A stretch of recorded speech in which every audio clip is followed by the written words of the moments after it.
Hey guys, welcome back to Genshin Impact. Let me get this in real quick.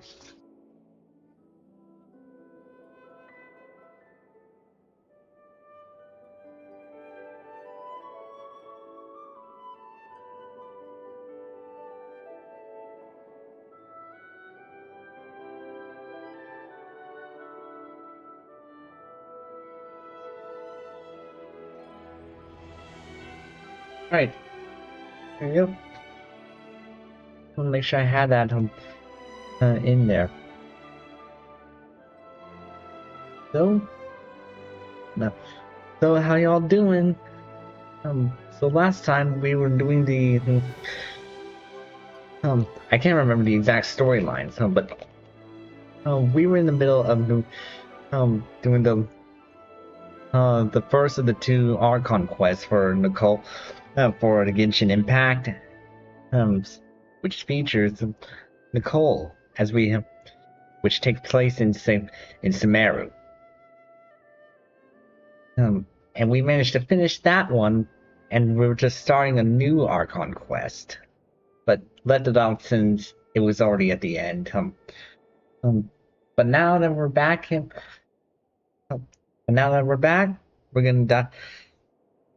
gonna finish this off, and maybe do something else, like make another attempt at the Imaginarium again.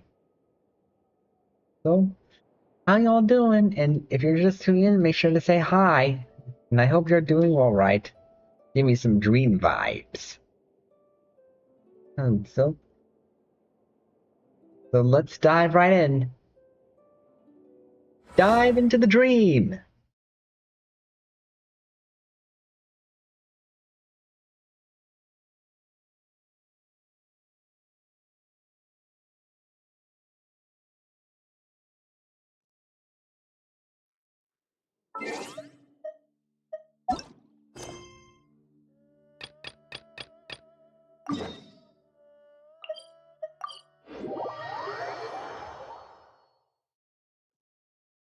I cannot help but feel that you bringing me here is some sort of an assassination attempt. Excuse me.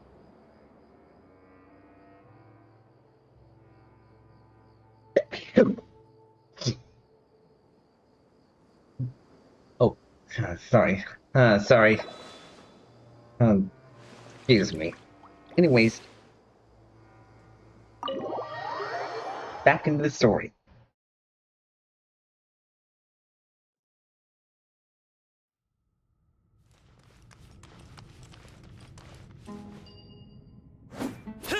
Oops.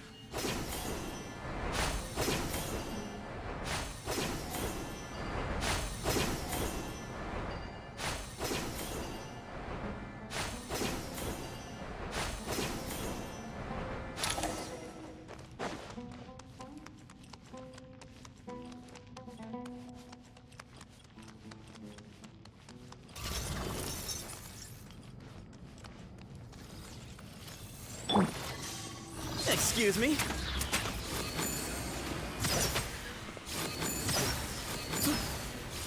Behind you! Way ahead of you! Behold!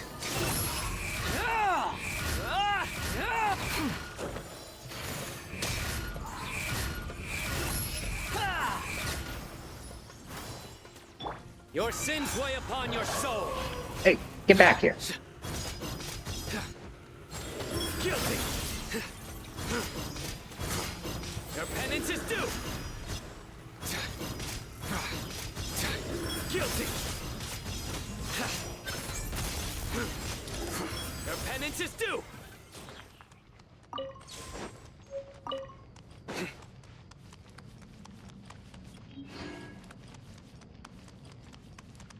Oh, hi, Aryuta. Thank you. Need that. Excuse me?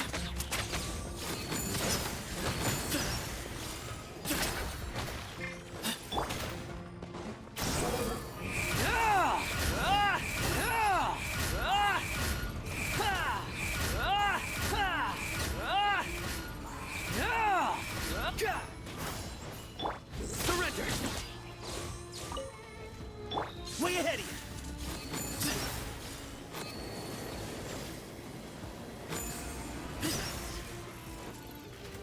Excuse me. Squall Fury. Ha! Ah! Ah! Ah! Ha! Ah! Ha! You dare to gaze upon me? Nowhere to run. Through me, justice is served.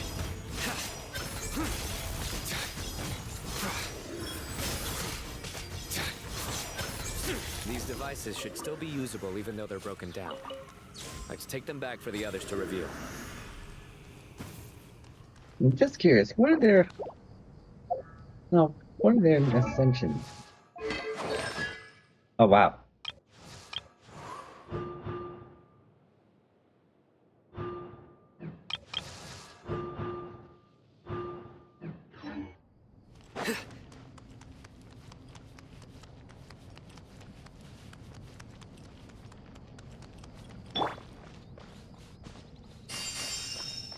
Quit following me. Thank you, Arana. Aranara.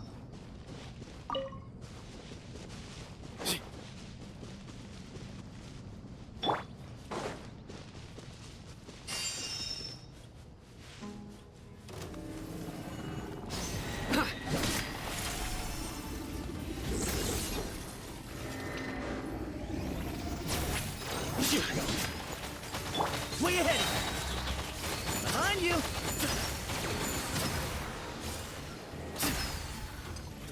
Behold! Ah! Ah! Ah! Ah! That's far enough! Ah! Ah! Ah! Futile!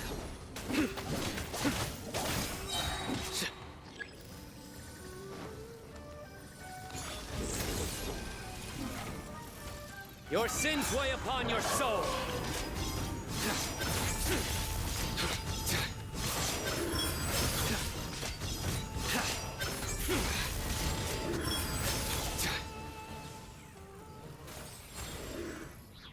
How many do we need again? Enough to make an Akasha terminal for everyone who doesn't own one. I remember you telling me how revolutionary these Akasha terminals were. You've used one before, right? The academia declared the Akasha to be the most powerful and comprehensive wisdom dissemination system in history. That should give you an idea of how powerful it is. Certainly sounds impressive. Neither Hat Guy nor I have ever had an Akasha terminal. Well, if it all goes to plan, that's about to change.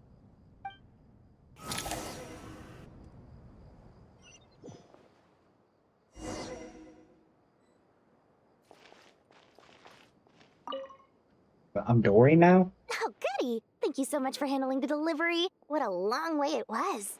You've really outdone yourselves. I'm well aware what a bumpy, dangerous journey it must have been. Now, I would have loved to oversee the process myself, but of course, those of us who know the plan can't leave the mausoleum.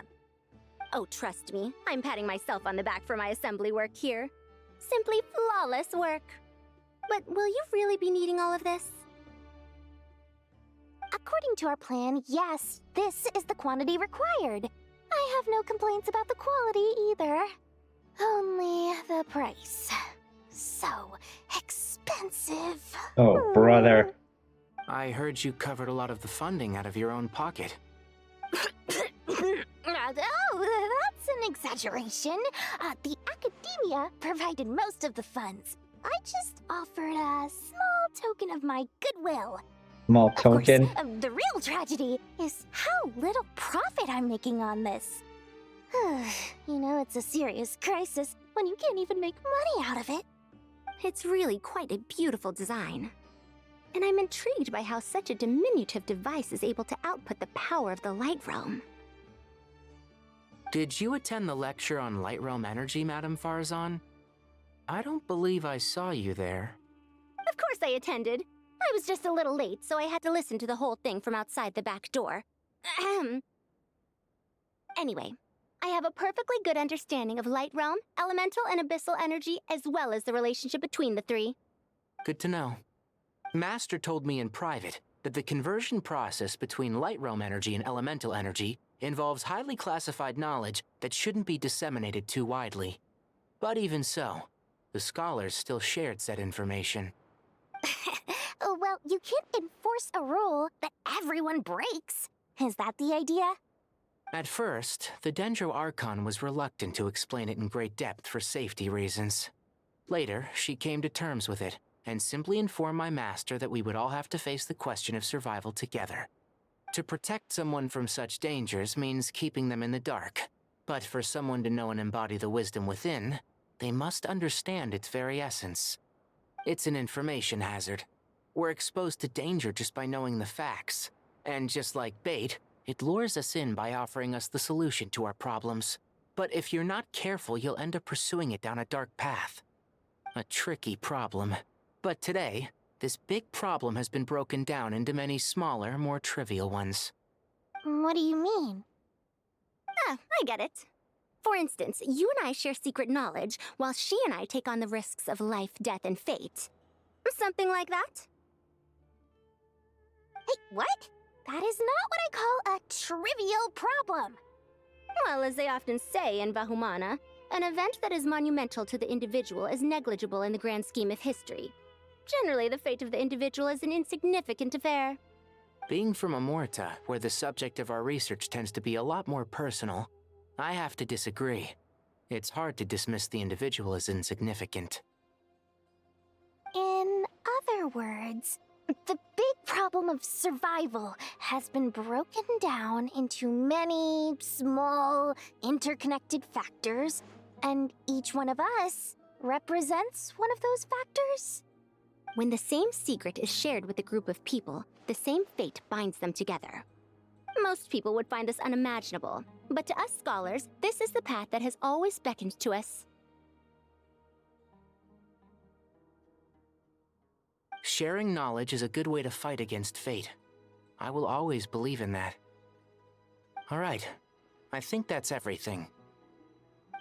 Thanks a lot. But don't go anywhere just yet. I'll still be needing you to calibrate the equipment.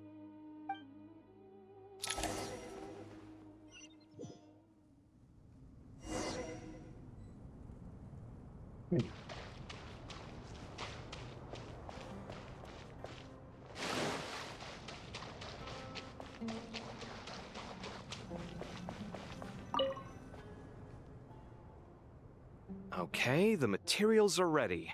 We can proceed with the next phase. Al-Haytham, how are you getting along? Most of the information in Aru is written in ancient desert scripts. Some of this is written in a tribal language, while other parts seem to be a variant of an Oasis script, based on the glyph forms. Oh.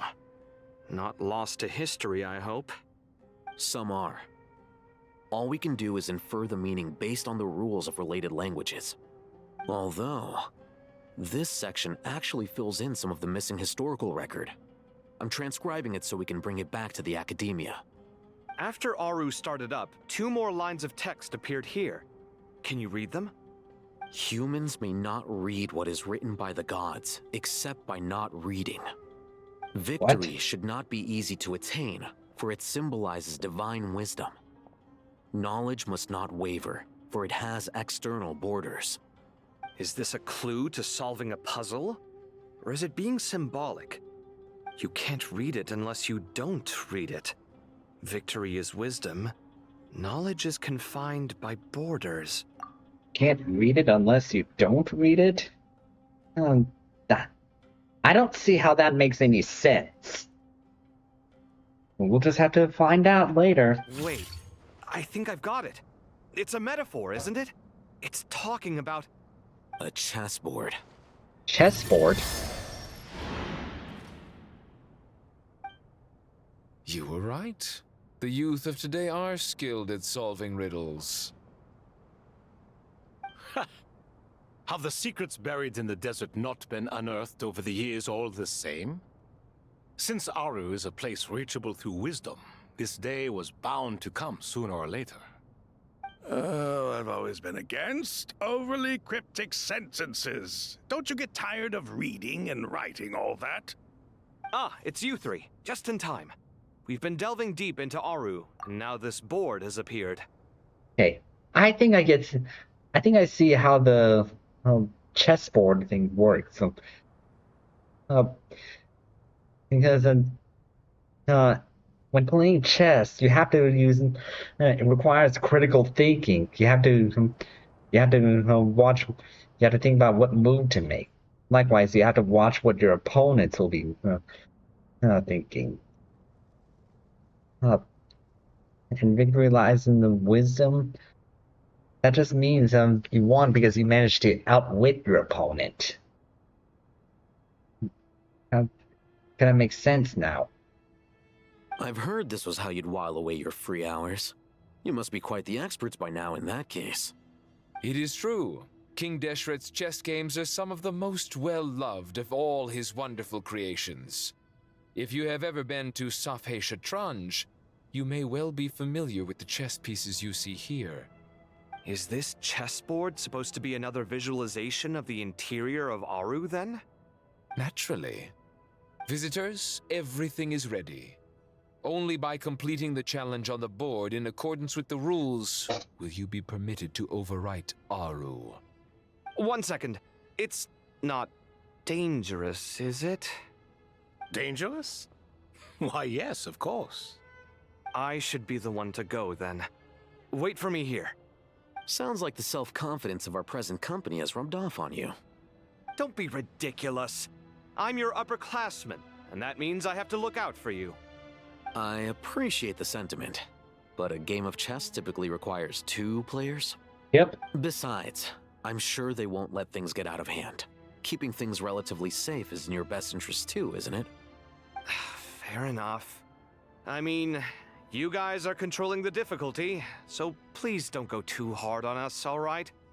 Ah, but Bennu said he wanted to put some respect into these whippersnappers. All right, all right. Thank you. Obviously, we'll still try to be careful. This doesn't seem like ordinary chess. Is the goal to defeat the opponent? No, you must enter the board and pass the trials we have placed there. Ready? Let's do it.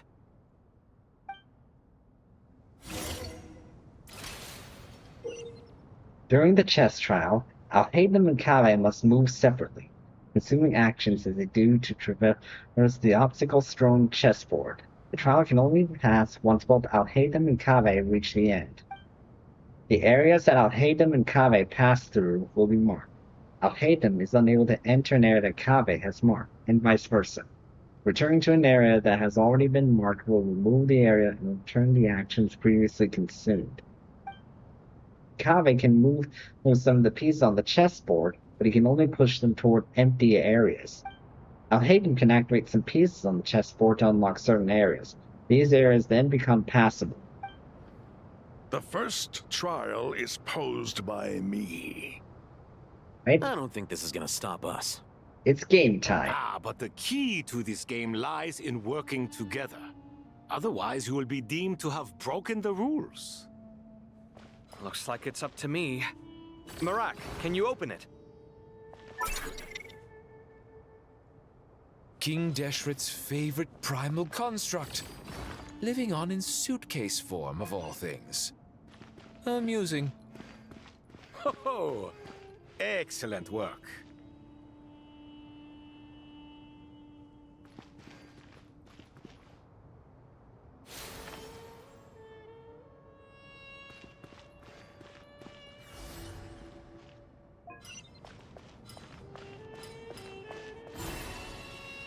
That wasn't hard. But it's gonna get harder from here on out. Now is the time for my trial. Now, don't be nervous. I'll make it nice and easy for you. Really? Thanks in advance. We appreciate it.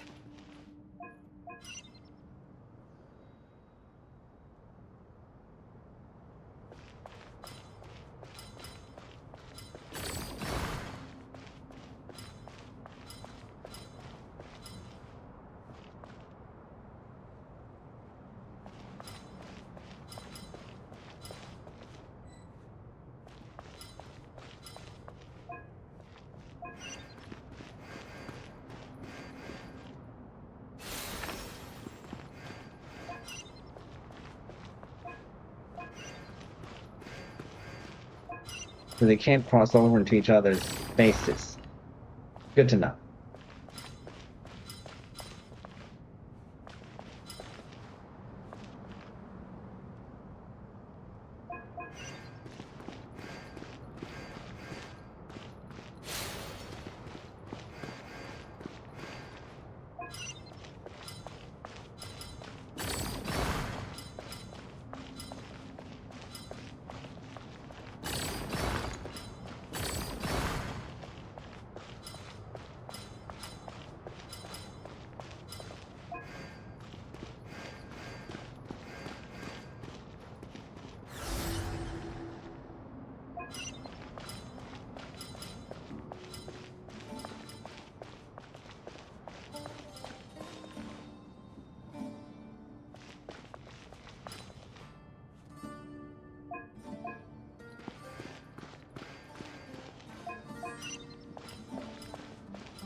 Last round. Ibis King, don't you think this all rather inappropriate?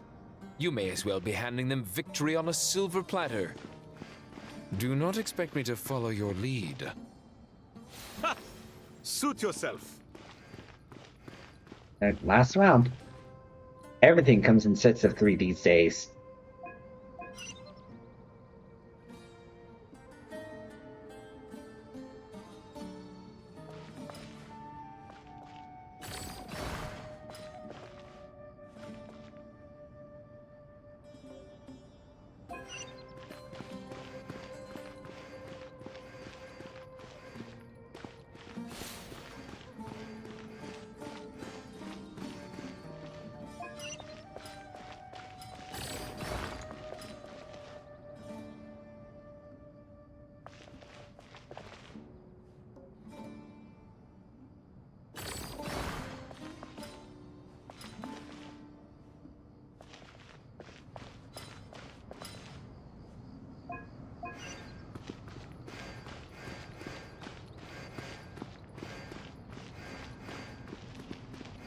Nope.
Strange time to catch up on sleep.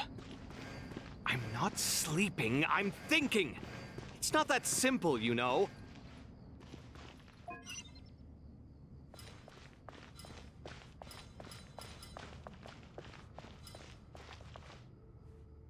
Let's try this again. Ibis King, don't you think this all rather inappropriate? You may as well be handing them victory on a silver platter. Do not expect me to follow your lead. Ha! Suit yourself.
Hmm.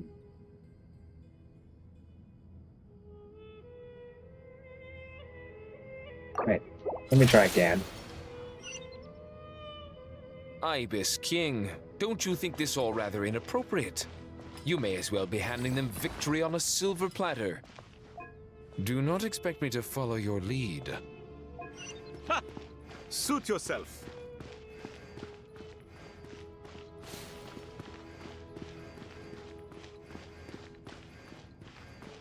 Third time's the charm.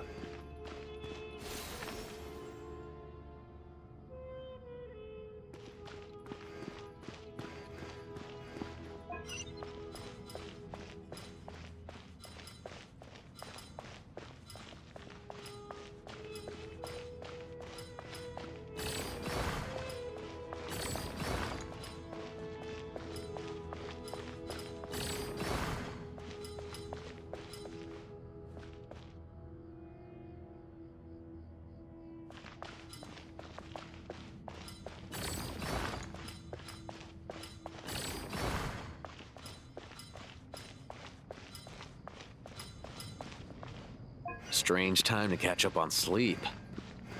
I'm not sleeping, I'm thinking. It's not that simple, you know.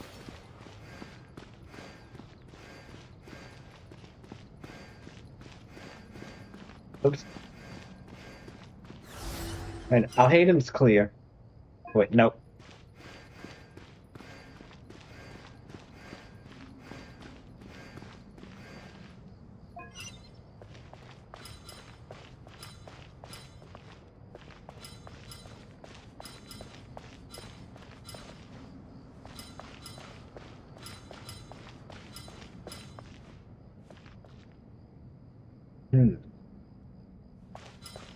This one's pretty tough. Maybe I'm going about it all wrong.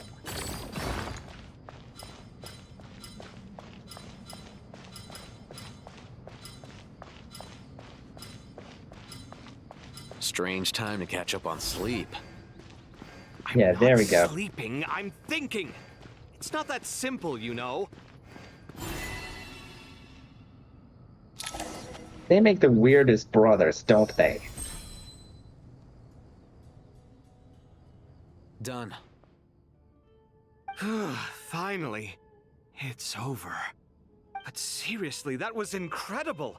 Standing on the chessboard felt completely different from standing on solid ground. And also... Oh, sorry. I'll save my thoughts for later. Thanks to the three of you for helping us out with this. Is it just me, or were you giving us quite a lot of guidance along the way? We made but a humble contribution. You lived up to our expectations. Bravo! Our aid was not given for naught. In addition to the existing functions, I'd like to ask you for another favor. Since Aru's interference shield can cover the entirety of the mausoleum, it should be possible to extend its range even further. Perhaps you can find a way. So, building upon the existing functions to... I'm with you! Imagine for a moment. What would the ideal outcome look like if this function were compatible with the devices? I agree. This is the best solution possible. Please, everyone, we beg you to help us. Me, oh my! Well, since you ask so very nicely, I suppose... Goti? Croco? What do you say? Naturally.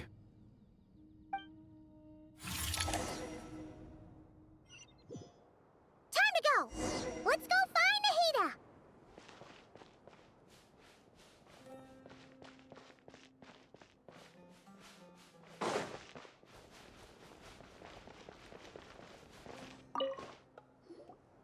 There you are. Miss Nicole truly is an angel. She shows great wisdom in guiding others, and she has already sent word to Natlan on our behalf. She said that while the other members of the Hexen Circle are busy with important work, she is quite free, and she is more than willing to accompany the people of Sumeru for the entire journey. Oh, there's Nicole, all right. Always super patient and loves to help everyone out. She's the best. She is. So kind and enthusiastic. Well, time for us to get going. Let's head out.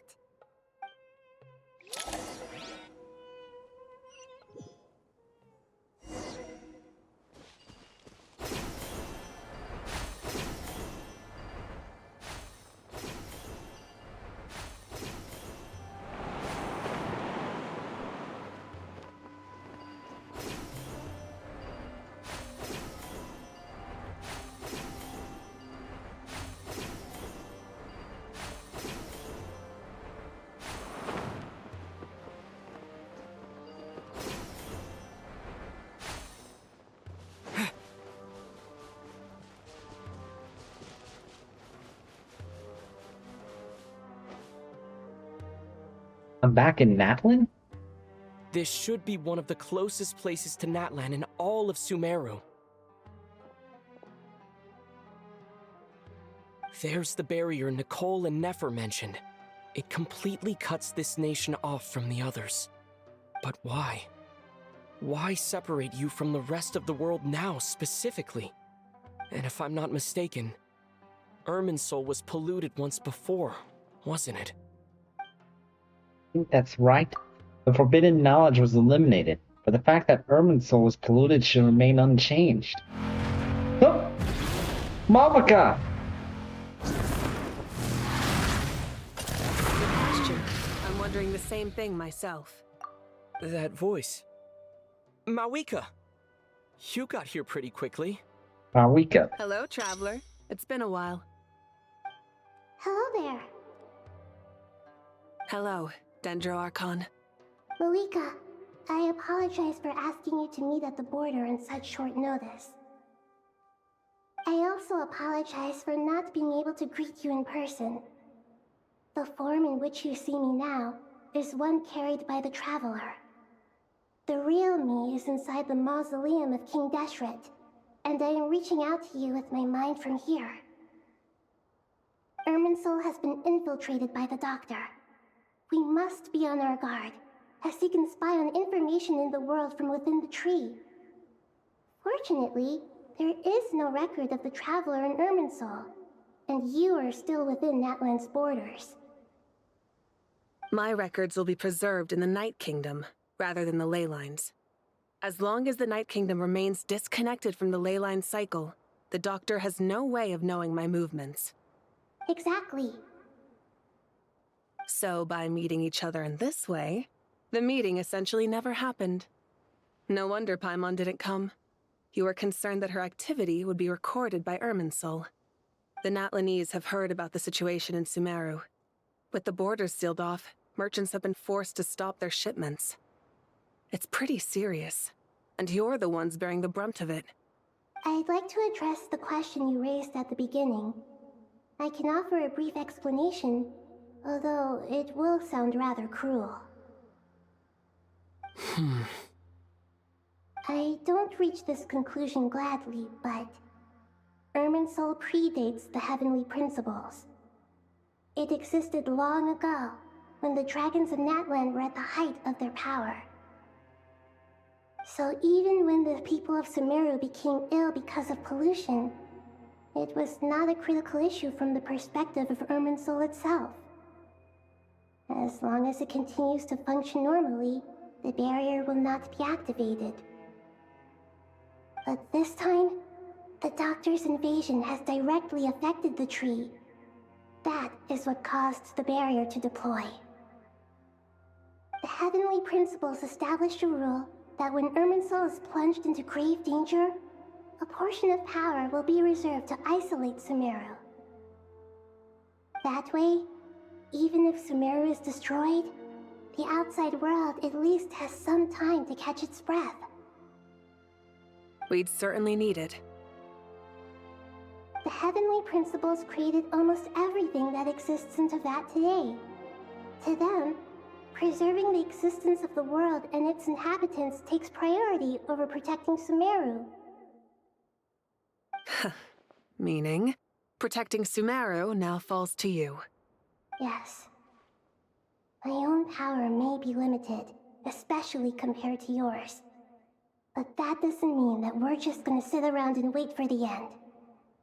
If necessary, I will utilize any and every means at my disposal. Nicole of the Hexen Circle didn't say exactly what this meeting was about, but after hearing everything you've said so far, I think I can guess where this is going. That's right. Nahida and I discussed it at length. We both know how presumptuous this is, but... You need the pyronosis, don't you? Yes, you guessed correctly. Originally, I only intended to borrow it, but the situation is far graver than I foresaw. So instead, what I ask of you is to please give the pyronosis to Sumeru. Why do you sound so nervous? There's no need to be shy. Surely a gnosis is pretty important to a god. I guess, but it's not as if losing it would suddenly render us powerless. But I'm sure you don't need me to tell you that. With all the nations you've traveled to, and all the gods you've met, you must have realized that by now. As far as I'm concerned, a gnosis is basically an elemental energy enhancer. But I don't usually use it. You know me. I like to think I'm pretty strong without it. I'm pretty confident for an Archon. Yeah, not about to dispute that. So you see, you don't need to sweat it. Here, take the pyronosis. Huh? Just like that? Uh-huh, just like that. To tell the truth, I've always toyed with the idea of giving it to someone who needs it more than I do. I know you accompanied Nahida here to try and increase the chance of success. It's a good thing you did, because your involvement is one of the main reasons you've managed to persuade me. Are you sure about this? Handing over your gnosis just because of me? I won't try to quantify it, but trust me. Handing over the gnosis to Tumaini is far from the craziest idea I could think of. Besides, even if you hadn't come here personally, I think I still would have agreed to Nahida's request. Irmunsul doesn't just affect Sumeru. It impacts all of Teyvat. I know all too well how difficult it can be to protect the things you care about. So logically, morally, or however you want to cut it, helping you is the right thing to do.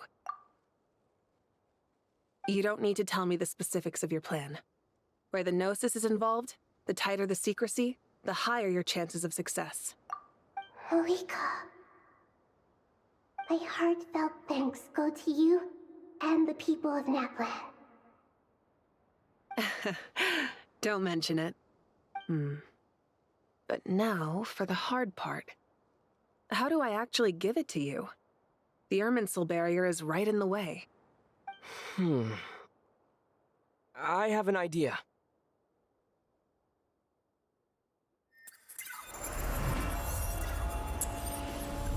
What? Wait, you mean you could just pass through that thing? Incredible. What did you do? Just made a lucky guess. This seems to happen quite a lot. Things that apply to everyone else don't seem to apply to me. I figured the same might be true here. Irmunsul usually produces effects based on the records it holds. Since the Traveler is a Descender, Irmunsul contains no records of him, and thus has no way to impede him. So, he could have just passed through that thing whenever he wanted to? He could have just done that in the beginning. Is that right? You really are full of surprises. Catch. Whoa! Thank you, Mawika. Thank you for trusting us with something so important. All right. No need to get so formal. It's not like we're strangers. Besides, there's still one problem. You might be able to pass through the barrier, but I don't know about the Gnosis. Any other surprises for us, Traveler? Let me try something. I have the Pyronosis in my hand. It feels strangely ordinary. Not particularly heavy, and yet This tiny thing symbolizes the mighty authority of a god. I need to think hard about my memories of Pyro. My memories of journeying through Natlan. All those important experiences I've had.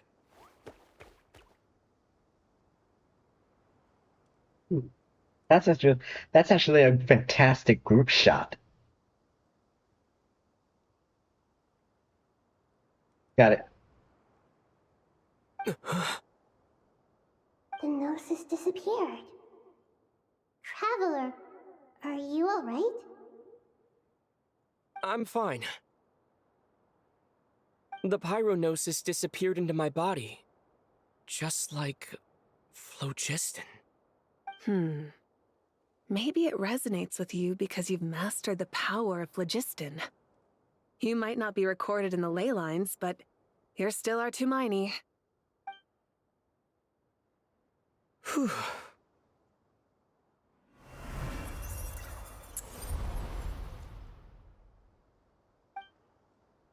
Amazing.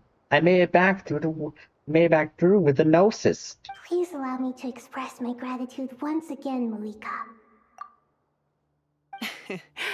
Pleasure. Well, I've given you all the help I can. The rest is up to you. Good luck. We won't let you down. Yeah, we aren't about to lose.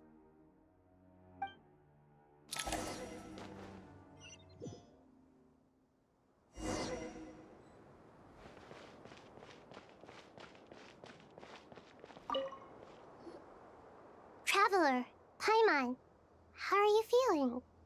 Paimon's a teensy bit nervous, but only a teeny tiny bit. Seems like she's gotten way braver over the last few years, huh? Of course. After all the adventures you've had with the Traveler, I'm sure you've gained a lot of experience and grown as a person. I'm doing alright. What about you, Nahida? How are you holding up? With the negative effects of Irmunsul, I'm a bit like a piece of fruit that's been burrowed into by hungry insects and left to rot. I'd be lying if I said it was nothing. But please don't worry.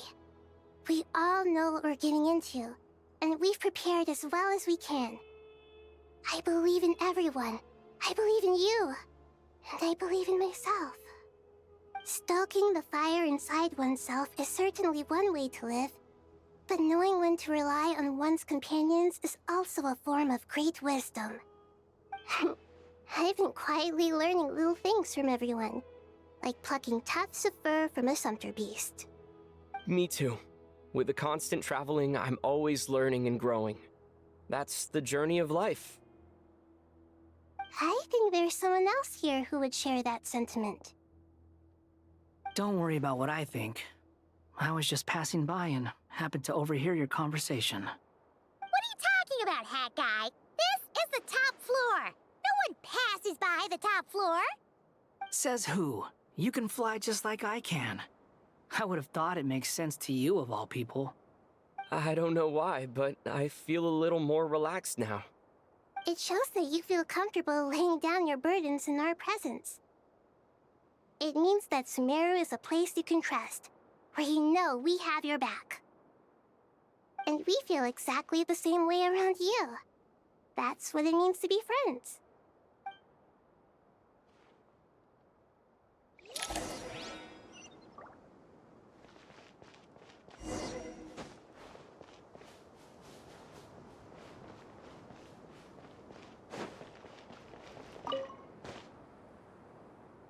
Let's chat with everyone. It's finally done. Ugh, but I have a nagging feeling that there's something I've forgotten. Oh, there you are. Everything wrapped up on your end?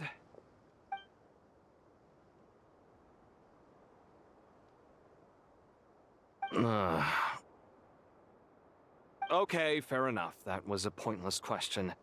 We were working in tandem, after all. You must really be exhausted. Well, it's been a busy day for both of us.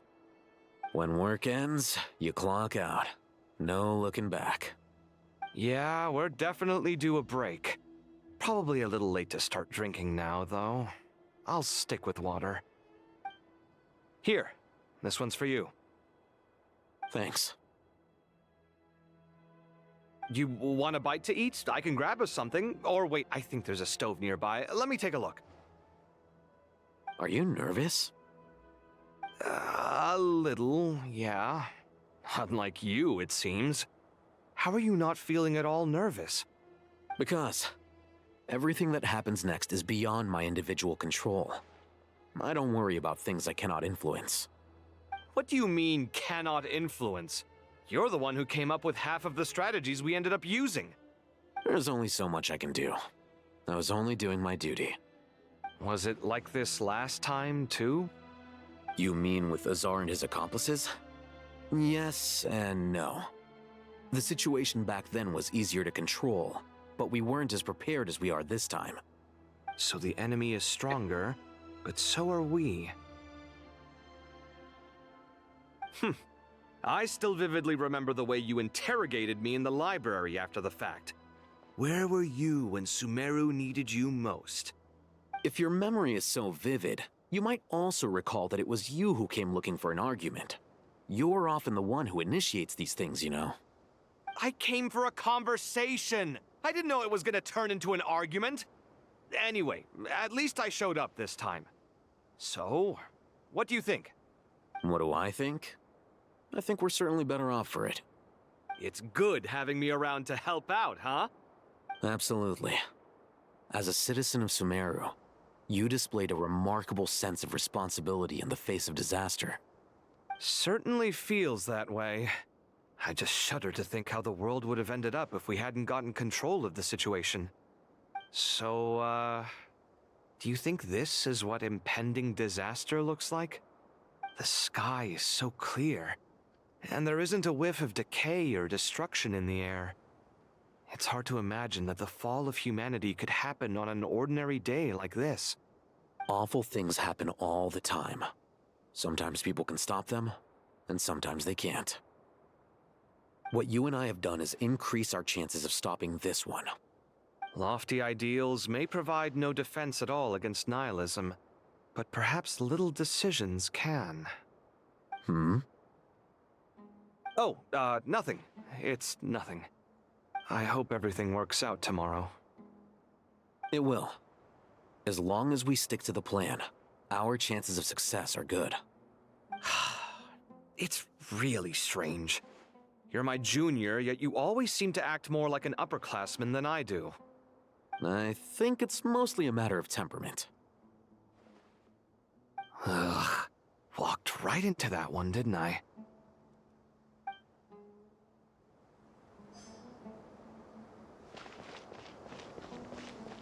Again, Alhaitham and Kaveh make the weirdest brothers. Oh.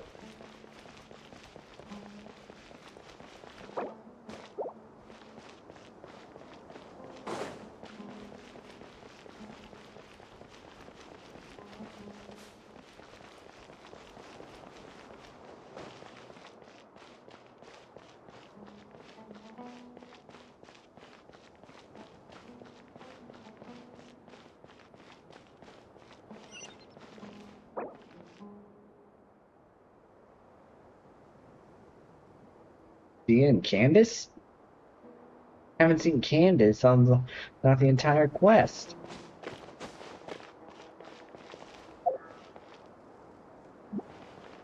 It'd be easy if I could just teleport to them.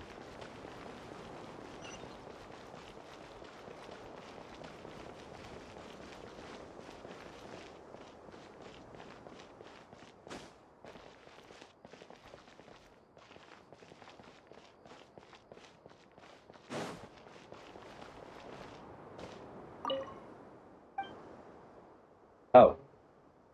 Fine. Okay, ask and you shall receive, I guess. That's what this is for.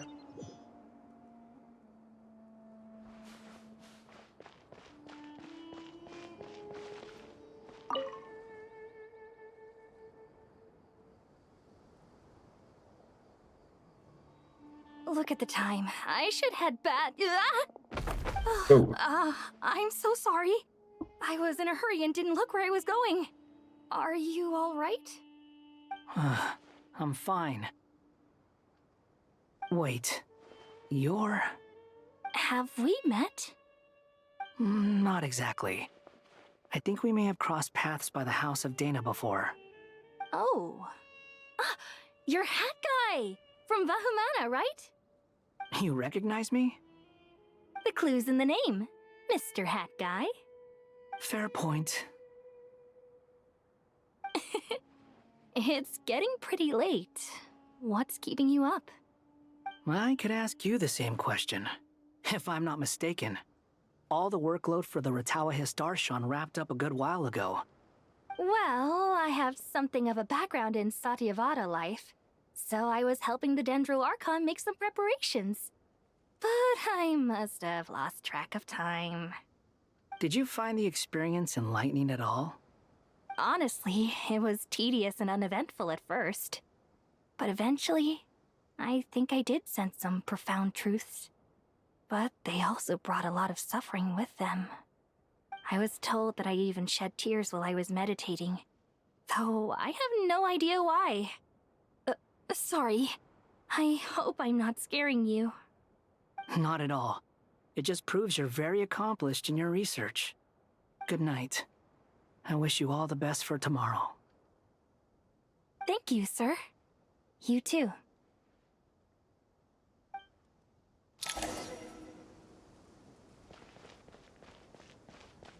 There's Tia and Candace. It's still weird to see Candace here since I haven't seen her throughout the entire Archon Quest. Too bad we've got a fight tomorrow. I could really do with a stiff drink. Let us pray instead. Prayer. How nostalgic. Dory too? Lord Sangama Bay. Came to get some fresh air too, did ya?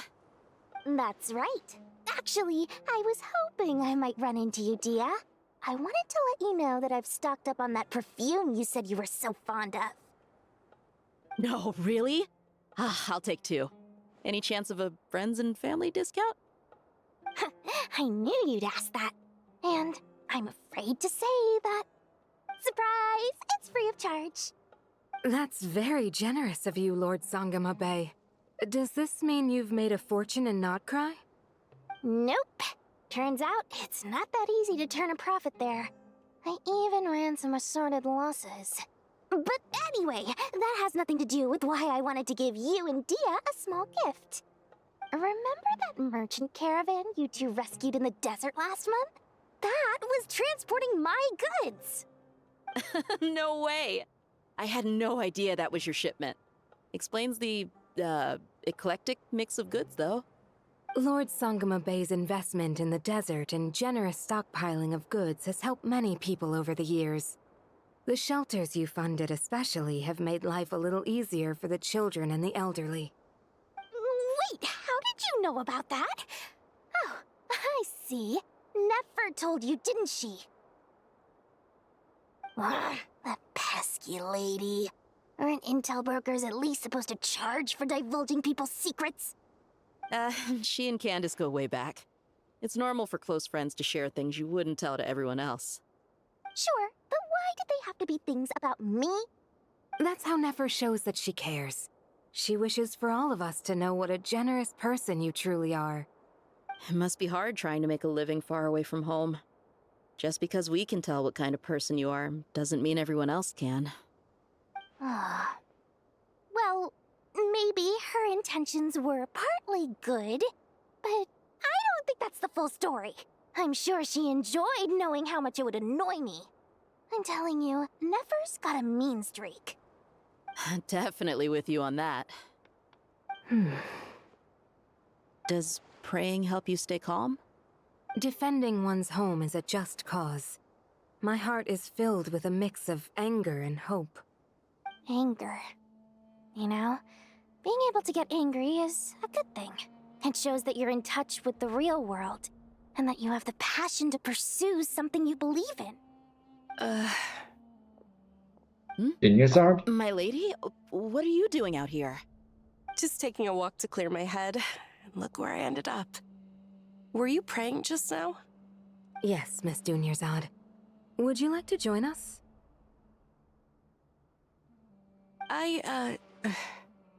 Come on, it's fine. She won't mind who you pray to. Oh, then sure. I remember you, Miss Junior Zod. You visited my shop before. If I recall correctly, the god you worship is the Dendro Archon, correct? That's right. She is such a gentle and kind god. But to me, she's more than just a god I worship. I see her more as a friend. And so do many others. She's not some almighty god who reigns on high, but a genuine friend. Agreed. She's a wise teacher and a good friend. I spoke with several people during the evacuation. Everyone's aware that tomorrow's battle is one that ordinary people can join too.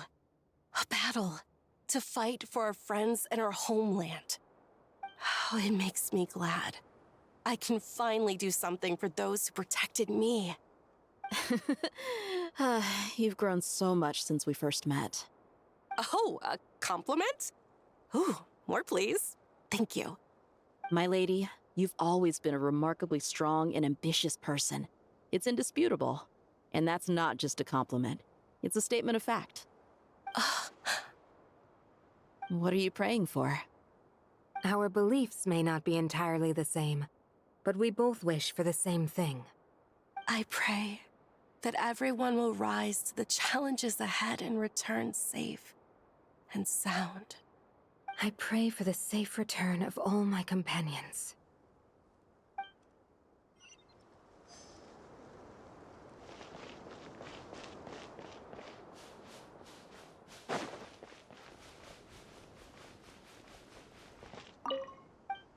So who's next now?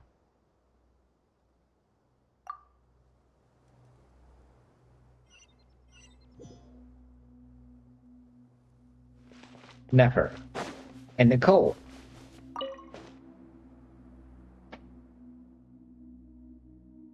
Something on your mind, Miss Nefer? Nothing in particular. It's just, right now the future feels strange and unfamiliar. But the future has not yet arrived. How can you say how it feels? Some people know that there's an impending disaster. Others remain blissfully unaware. Each group is imagining an entirely different future while walking towards the same one. But when they get there, they'll still find they feel differently about it. People are shaped by their circumstances. Different circumstances create people with different perspectives. I've always found the perspective of the Vahumana Darshan to be a particularly incisive one. Even at the height of the crisis in Nodcry, people held diverging opinions. But things are different this time. Indeed. Regardless of faith, gender, wealth, skin color, or eye color, everyone in Sumeru knows what will happen tomorrow. The world has never been an especially fair place. Yet now, against all odds, a moment of unprecedented unity and equality is about to take place.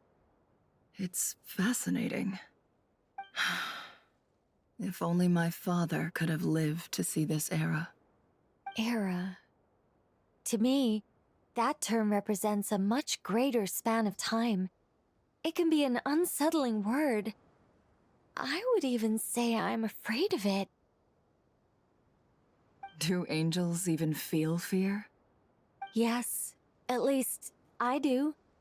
I fear the gap that grows wider with each passing day, and the never-ending flow of time. Time renders all memories insignificant, and reduces all splendor to nothing. But those memories are the one thing I do not want to lose. You're very human in that regard. If angels draw too close to humanity, our wings burn away in the bright flame of awareness, and we fall to the earth. After spending so long among humans, I have lost much of my former glory. Maybe that's a good thing. You're more human than some humans are. I've been talking to Kale a lot in recent days. We seem to be in completely opposite situations. I suppose that makes us good case studies for comparison. Case studies for who? Myself, I suppose. After comparing the two of us, I suddenly discovered that I desired more than before. It was a gentle, pleasant sensation. Just as most people pursue glory and miracles, I too am pursuing miracles of my own. Guiding humans to make the miracles in their hearts a reality. That is my miracle. It doesn't sound so bad, does it?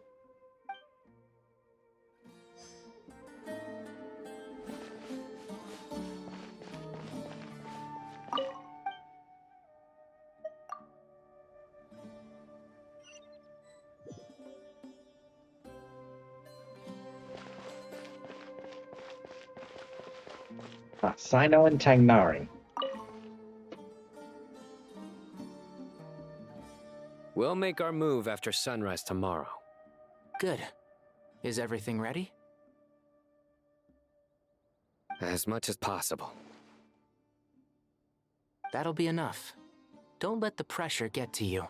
We'll take things one step at a time. That's how we've always done it. Master Tainari! Mr. Sino! So this is where you were. I brought some juice and some water. Would you like some? I know how easily you get dehydrated in the desert, so you should definitely have some water. In which case, I'll have the juice. I gotta ask, though. Who's on juice-making duty at a time like this? Madame Farazan said she was feeling a little nervous, so I told her about the automatic juicer my friend invented. She took it right off me and started making carton after carton of juice. A juicer? Did Sucro send that to you? Yeah. I hadn't had the chance to try it out before this incident occurred, but I couldn't bear to leave it behind in Gandharvaville. The juice is very sweet. I think so too. Kale, how are you feeling? Physically, I'm okay, but it just still feels strange to me. Why would a great power like this come to someone like me? I know the feeling well. That same question ran through my mind every day as a kid. At least now, you have someone who can relate to you. All the more reason that you should apply for Spontamod. Tainari fiercely opposes the idea, though. Those two things are completely unrelated. What are we all chatting about, Would anyone like any juice? Oh, you have some already. I had some earlier, ma'am. Maybe give the extra to someone else? Very well, very well. I shall be off then. There's this enormous power, and then there's little old you. You feel like there's no connection between the two. And that sense of dissonance is difficult to get used to. Yeah. But after all this time, I can't believe this stuff still gets to me sometimes. Makes me feel a little childish. Kale, just because we normally keep the conversation light doesn't mean we can't discuss deeper issues. I don't think it's childish at all. You were the victim of a terrible crime. It's normal to struggle with the fallout from it. You have absolutely nothing to be ashamed of. My professor once told me that no incident can be considered truly resolved until the victim says it's over. Your rage and your pain are completely justified. Thanks. Miss Nicole said that the same god remains which were once used to inflict so much pain upon me have now become a weapon with which I can protect everyone. It's like my own personal kind of evolution. Every innocent person who's been hurt needs time to realize that it wasn't their fault. I was the same. But it's all about to be over. tomorrow, it ends for good.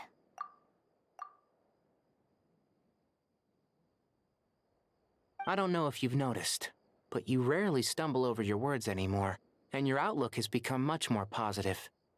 It's a big change from how you used to be. And since this isn't over, you can settle the matter on your own terms. It's time you seized back control. I believe in you. Yeah. Sumeru is my home. And it's so important to me. I have to protect it. No. I will protect it. And once you're done, how about you come back and apply for Spontamod? Stop it with the sales pitch, would you? Hey, excuse me. There are still 3 unclaimed cups of juice here. Why don't you take one each?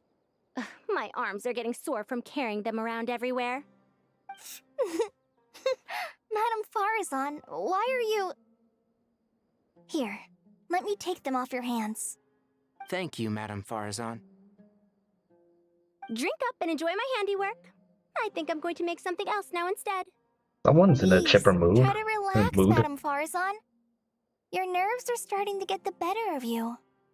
I know.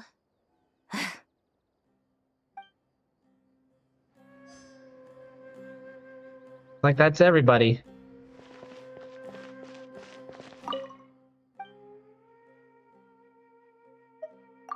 Oh.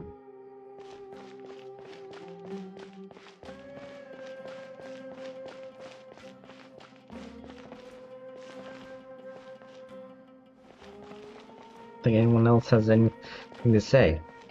Alright. Well, I'm gonna take a break here. Gonna have some dinner before I go into this battle. When I come back, we'll start it. And so see you in a bit.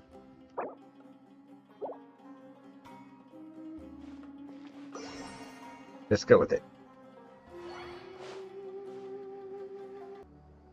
I'm back, guys. Let's go.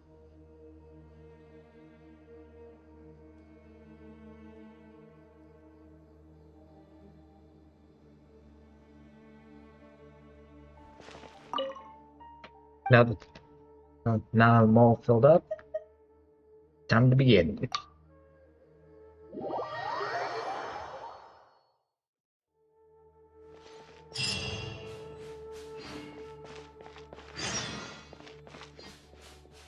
Time to go! Let's meet the others at the mausoleum of King Deshret.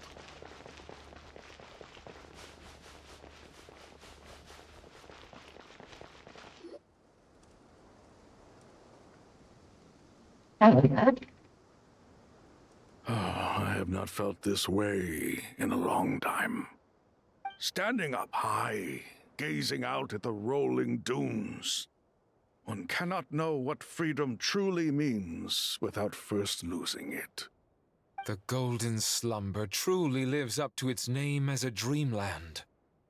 Though desert sands exist there too, no mirage, no matter how glorious, can compare to true beauty. Dendro Archon, what is on your mind? I was wondering whose counsel I should seek on the questions in my heart. What kind of questions? So many. More than can be put into words. As I once said to a friend, we look, we see, and we comprehend. But the question still troubles us. What are the many disasters that this world faces, but the sum of all irresolvable questions? The biggest question you should be asking is how to seize victory. Yes. Although, I would express it differently. I must not fail. And so the question I am most curious about now is whether the path to victory will be an arduous one. What we declare to be a young sapling, we may, in fact, find to be a towering tree, if we would only cast aside our ignorance and look beyond the veil of time to see her true form. Nahida! We're here! Just in time. The preparations are almost complete. Ready when you are. We're here too. Miss Nicole! Miss Nicole! You run so fast! I thought I'd get a lot of exercise as a forest ranger, but I can barely keep up with you. Sorry, I got a little carried away. Lesser Lord Kusanali, the equipment is ready, and the modifications to Aru are all complete. As discussed during our meeting, Accessing Irmunsul via the Akasha is no longer feasible at this stage. There are other options, it's just... they're a little more extreme, and more technologically demanding to implement. Maybe you should take it from here. The architecture and functionality of the Akasha terminals overlap considerably with Aru. There is reasonable evidence to suggest that one was developed based on the other, or that they both utilize technology of the same origin. As long as the transplant and merge operation succeeds, Aru should theoretically work on a scale greater than the Akasha and approximately equal to Irmunsul. It will become the largest active computing device in all of Teyvat. A system this powerful is capable of a lot of different things. In the past, the Akasha was primarily used for one-way information transmission, but I suspect it could also serve as a central bridging hub. In the pursuit of greater knowledge, some scholars have attempted to connect their consciousness to Irmunsul through the use of terminals, incense, and meditation. Correct. In academic language, scholars who reach that stage are said to have entered Satyavada life. Hypatia has performed this practice many times in the past, and she was once under my care for a period of time. Right. And this at least proves that there is a zone within Irmunsul that can be connected to. that's right. Providing wisdom to the people is one of the very reasons for Irmunsul's existence. I think I understand where you're going. Please, continue. In that case, I'll skip to the conclusion then. We need to further modify Aru, merge it with the Akasha, manufacture terminals, and distribute them to every single person we can reach. Every person? Even the desert folk? Yes, everyone. I've already calculated the amount of raw materials we need. So you mean we're going to get new Akasha terminals? Yes, but this time the people of Sumeru won't be using them to acquire knowledge, just to connect to Irmunsul. That's the key. When we evacuated the city, we brought all the important assets from the House of Dana, in case we ended up needing them. Fortunately, this included the Akasha system's main terminal. We've checked all the relevant records, and one thing is certain. Nothing like this has ever been done on this scale before, so... Everyone in Sumeru is part of the plan. Whoever controls the people controls the situation. Since this function of Irmunsul was introduced, it has only ever been made available to scholars, who don't constitute a particularly large group of people.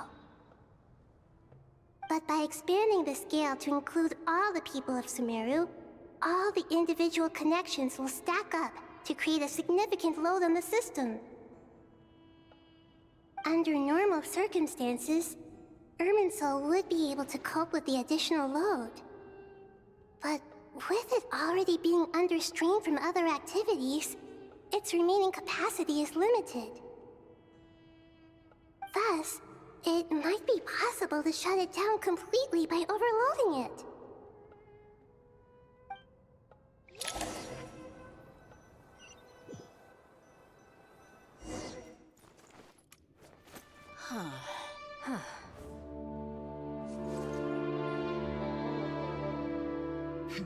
Counting down. 3, 2, 1. Are you ready? Ready!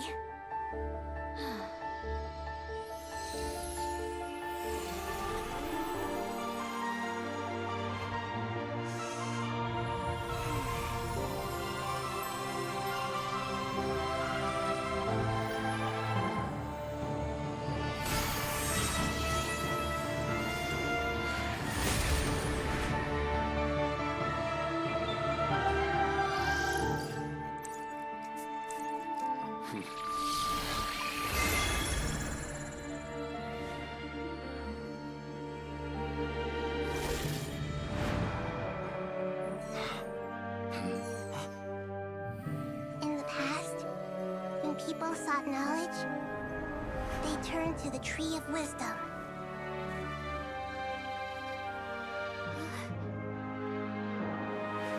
Today, we use it to save Sumeru and the whole world. These boughs that nurtured learning must not become tools for destroying the world.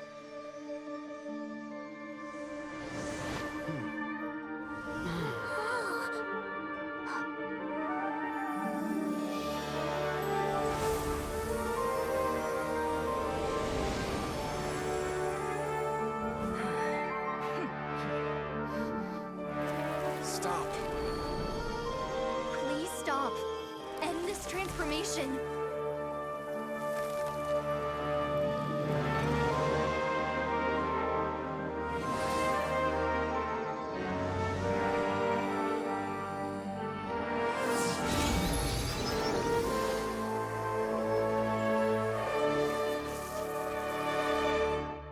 You would shut down Irmunsul just to stop me?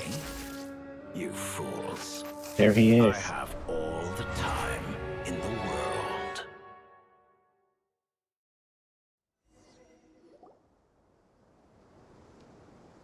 Success! The evil Irmunsul tree is stepped growing! Great!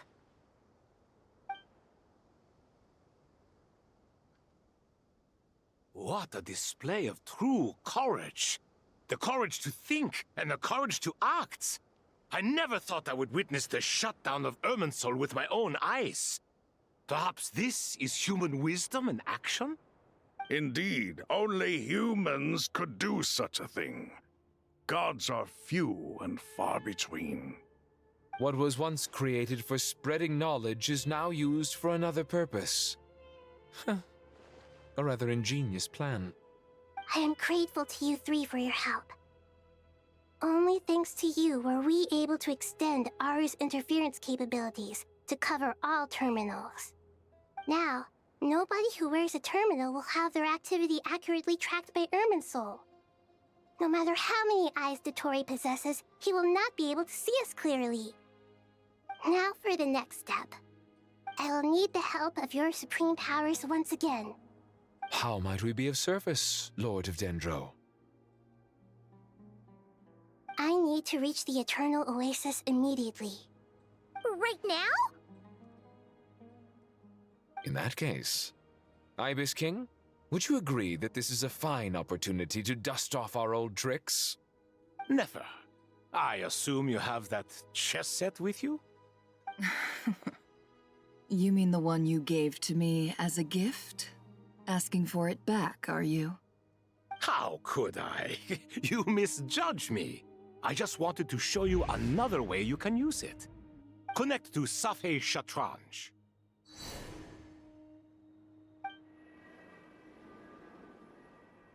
Safhe Shatranj?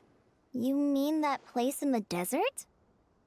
So that's what it's Thoth's called. chess set gains its power from the chessboard laid out in the desert by King Deshret and ourselves. All ceremonies conducted using the chess set must be activated via Safhe Shatranj. In other words, the chess set is an extension of the chessboard. In the past, moving a chess piece was a sacred and momentous act. Transfer initiated. Entering live combat mode.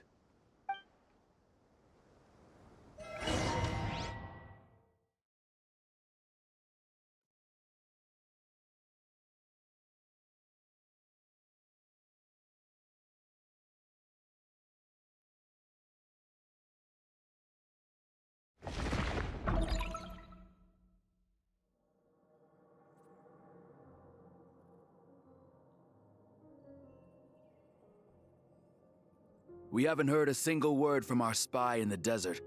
I'm afraid he might have been captured. It's that Never mystery mind. guy again. But we spent years turning him. And a lot of Mora. Nothing comes for free in this world, but the loss is not without its purpose. For a small price, we have wasted a precious amount of the limited time they have. Quite a bargain, if you ask me.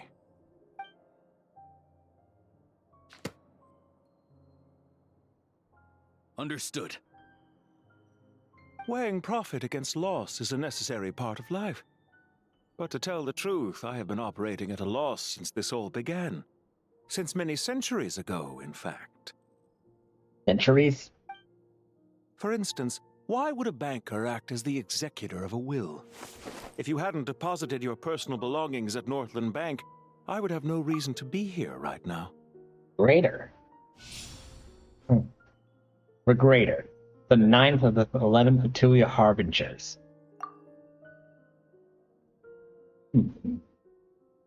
He looks a little like Baiju. Dottore, I've placed your final data backup into the ley lines as per our contract. I trust we are now square for the safe deposit fees you paid. Or Baiji? Or Baiju. I think it was Baiju. Is it not a little petty to split hairs like this, given our amicable relationship? I consider sound bookkeeping a matter of principle. Do not forget that you only live to see this day thanks to me. In fact, every day of your life since you met me, you've been living on borrowed time. Why, that's hardly a fair assessment. I will concede that my survival was perhaps at your whim, but I became a harbinger on my own merits. Managing money is not like other professions. Mine is not a role I could have acquired based on your recommendation alone, and certainly not one I could have lasted so long in without genuine ability. The information stored in the ley lines is quite comprehensive. Rest assured, I have not forgotten how strong your pride is. Well, I presume you have no sense of fragmentation while talking with me. How could anything possibly go wrong with such strict measures in place? The remainder of your soul was split in two, with one half sent to Nodcry and the other stored in the most secure vault of the Northland Bank. Though I must say, your disdain for the other segments is quite amusing. Zandik is you, and you are Zandik. Zandik created the segments, yet you, a segment yourself, reject him.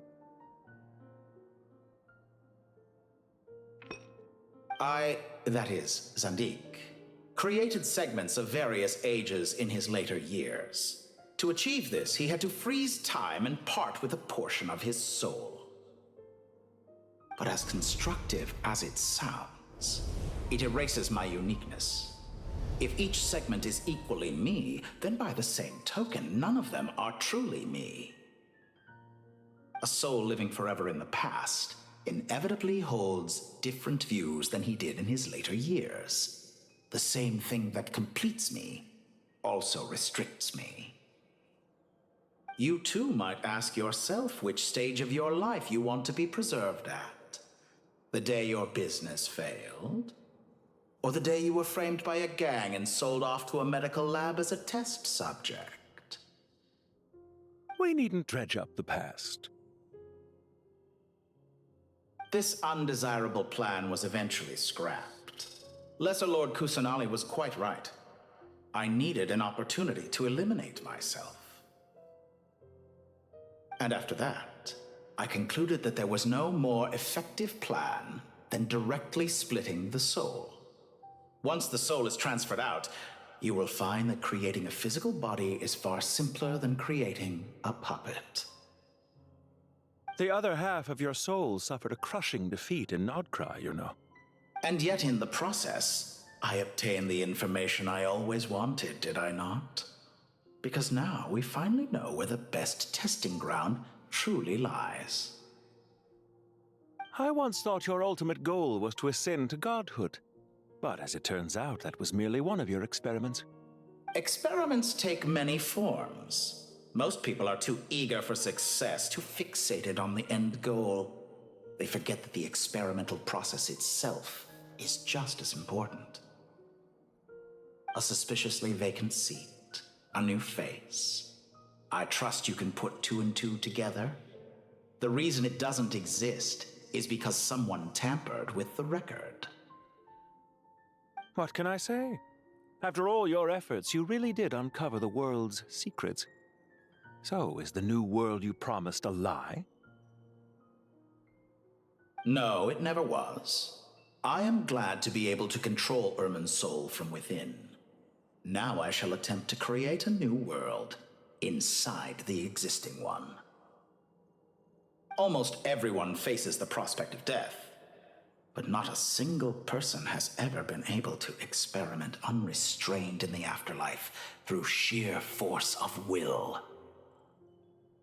I am the only one to have overcome this enormous challenge. Would I not be letting the world down if I didn't make the most of the opportunity to experiment? Clearly, the dividing of your soul did not affect the magnitude of your ego. Out of all the versions of you that have ever existed, this you is the most insane and the most radical. Is that why you chose to work with me? Which was it then? My insanity? Or my radicalism? Could I call myself a venture capitalist without a suitably ambitious plan to invest in? Yours happened to fit the bill quite perfectly. Well then, I must say, while I am surprised enough that you showed up at all, what surprises me more is that you chose to present yourself as my former subordinate, and not as the banker Pantalone. Why make things harder than they need to be? Exposing my true identity in a situation like this would only serve to destroy diplomatic relations between Snezhnaya and Sumeru. I daren't imagine the consequences. Showing up in the name of the original antagonist gives you the recognition you rightly deserve, while also being sensitive to Snezhnaya's predicament. It was an easy win. As for why I'm here, if you're suggesting that your credit is in the negative, I won't argue with that. Many people say that about you. I'd argue that a significant factor in your willingness to cooperate is the fact that you have but a few years of life left after my death. Living and dying together has a way of binding two parties together rather closely. Is it not true that a relationship should be judged by both the positive and negative returns it yields? So some of what I said actually made it into your head after all. It's true that I hope you don't die too soon, but don't you find that a strange thing for me to say? After all, you've already had quite a long life, especially for a human being. Let's not pretend that you're any more innocent than I am. Are we not the same in this regard? We both despise the existing laws of this world, and neither of us enjoy being under anyone else's control. Is it really so greedy to want the world to operate by a new set of rules? Of course not, my dear friend. And as I've said before, mutual interest is the foundation for the most reliable of relationships. You can attest to that. I just hope there never comes a day when I have to work too hard to prove that. Regrator, sir. People have been spotted approaching Sumeru City. How strange. Despite your access to Irmunsul's data, it appears the soldiers noticed before you did. They must have found a workaround. Well, Dottore, I trust you know what this means. The fact is... They're coming. They'll breach the city gates any moment now. But even so, I would say Irmunsul is a wonderfully convenient thing on the whole. If you do manage to create a new world, perhaps you could plant one outside my office, too. I'll consider it. What do you need me to do? Stall them? The experiment will take time. Stall them for as long as possible. Very well. But you're really asking for the moon here. Have you heard this story? There was once a guilty man, kneeling in the center of a church while an angry mob outside waited to bring him to justice. He pleaded with the gods, begging them to grant him one final request, the chance to finish confessing his sins before he was sentenced. Many suns and moons passed, seasons changed, and still his confession continued, as if he intended to speak until the end of time. Are you suggesting I worship you as a god? Or were you hoping that I might confess my sins to you? Certainly not the latter. That would make my life miserable indeed. I'm choosing this dialogue now? And speaking of gods... For someone who despises them so, you never seem to have any objections to me creating or becoming one. At first, I thought you'd be furious. Concerned I would terminate our partnership, were you? Not at all. You had reasons why our partnership must continue. Don't you find people's attitudes toward gods amusing? A god descends from the heavens and people worship it unreservedly, blindly following whatever rules are given to them. And yet, when they see an ordinary person gain godlike levels of power by virtue of their own hard work, they treat him with nothing but suspicion, even if he is a compatriot. Is that supposed to be a compliment? No. I was just thinking. I pity the man who would call you a compatriot. There's no need to be so self-critical. Also about your recent situation. I know it's a little late in the day to be asking this, but how have you been keeping? I'm flattered that you would take the time out of your busy schedule to consider my well-being, Doctor. The part of your soul that went to Nodcry caused quite a stir, sending our organization back to the drawing board on numerous fronts. It was quite a headache for everyone involved. Dear me, I must have caused you no end of trouble. You certainly did.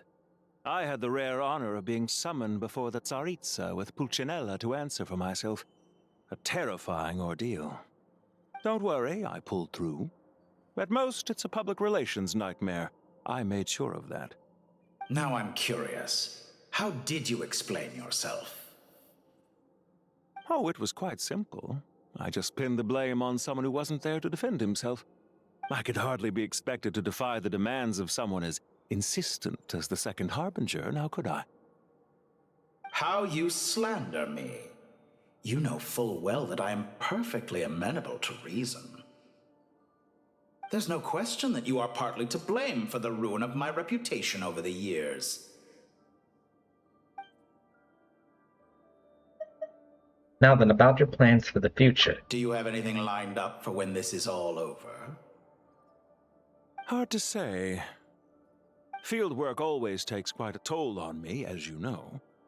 Once I'm back at Snezhnaya, I'll start with a well-earned cigarette. Why are you so eager to ruin your lungs after I went to the trouble of replacing them for you? Yeah, don't smoke. That's not good for you. If you have an issue with it, feel free to try to stop me.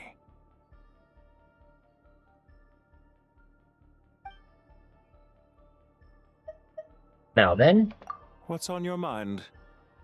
The limits of humanity. It's a pity.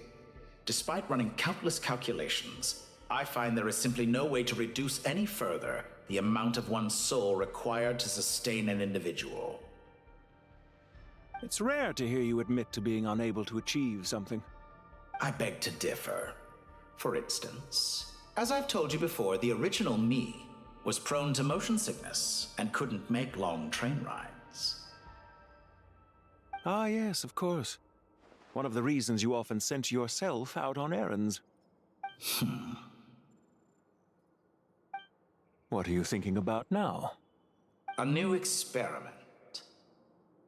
In the event that my soul was depleted, say we extracted my data from someone else's memories, yours for instance, and then combined it with your intact soul as the base material, what would we create?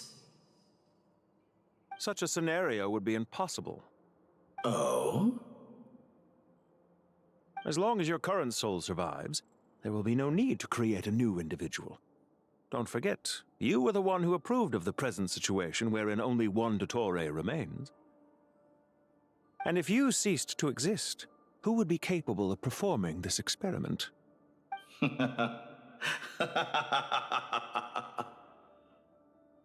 Since the day I met you, you've always excelled at talking your way out of a quandary. See you. Isn't it a little too early to be saying goodbye? Not that I wish to keep you from your business, of course. Very well. Let's leave the conversation there for now.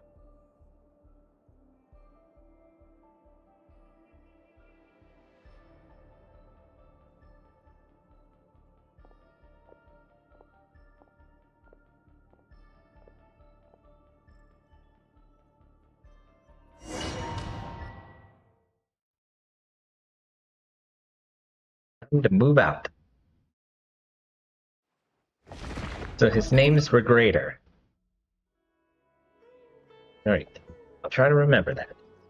The power of King Deshret's 7 pillars is truly remarkable. With just a chessboard, you can move an entire unit across the material plane. Yeah, sets us up for a much easier fight. Really makes my day.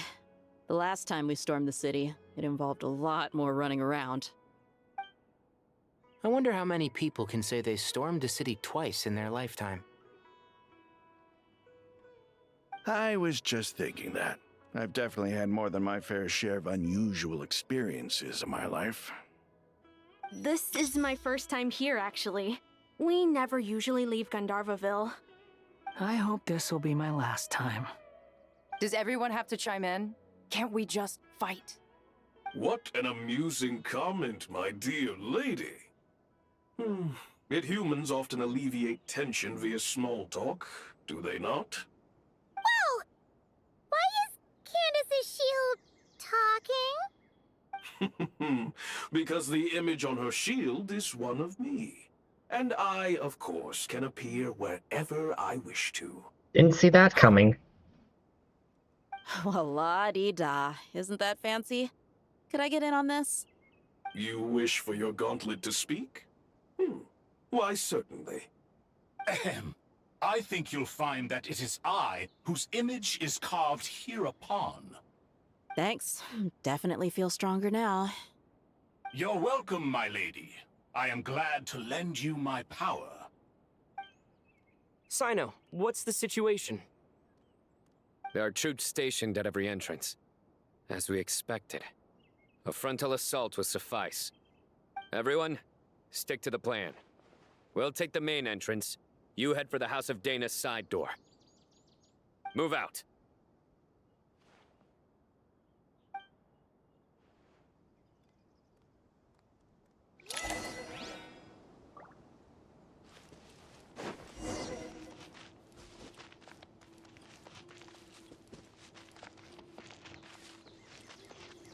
Out of my way! Take this! Watch out! Get lost! Whew. Thank you, Jeg. You gotta be more careful. If you're not ready to put your life on the line, you can't be certain of defeating your opponent. She's right. Keep your wits about you, Rana.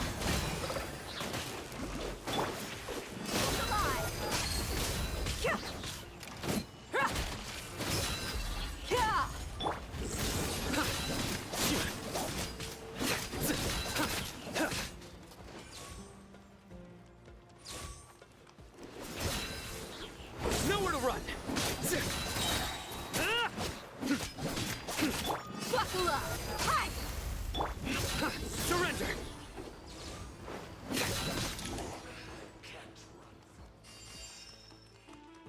Take them out and secure the harbor. Reinforcements will arrive by water. Consider it done. Show no mercy.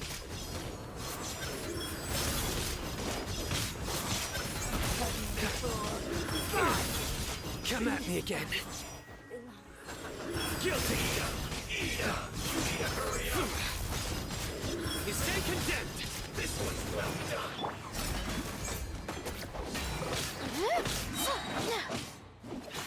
Futile. You need to hurry up. Roasted. Feel fun.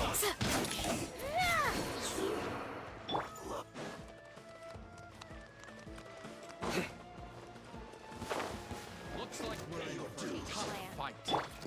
Grant us your blessing. You're exposed. Gloves off.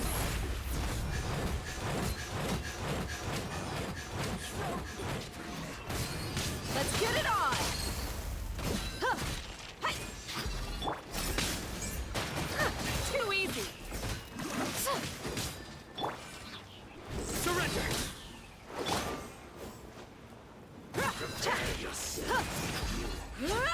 Use the force authorized. Look alive! Ha!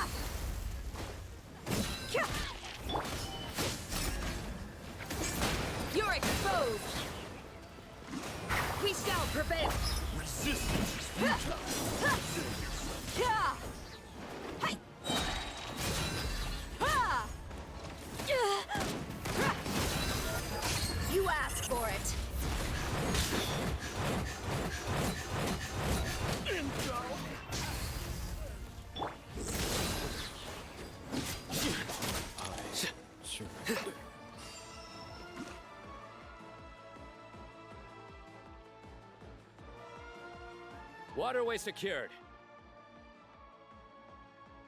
Brothers! Sisters! Perfect. Just in time. Welcome. Once we've linked up, we'll continue the advance. The team has arrived at the north entrance, as planned. Good. Press on.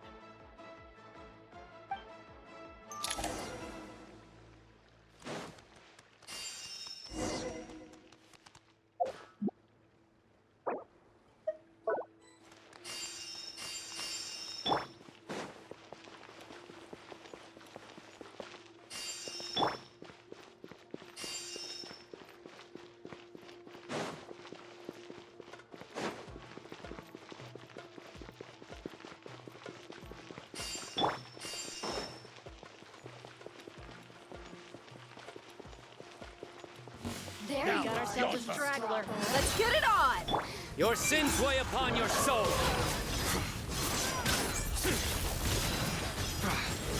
Their penance is due. Let me amuse myself.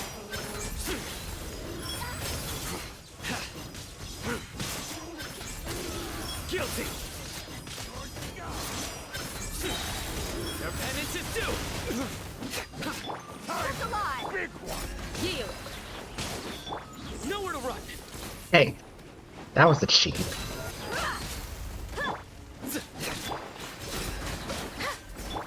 Surrender.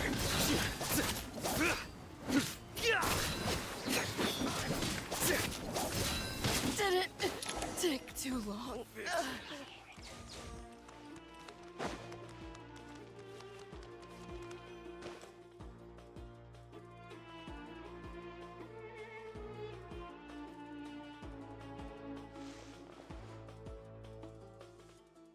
Look out! It's an ambush! Finally. We need to hurry. Take the middle road now. Mahamacha Sino, area clear. Don't relax just yet. More Fatui approaching from the right.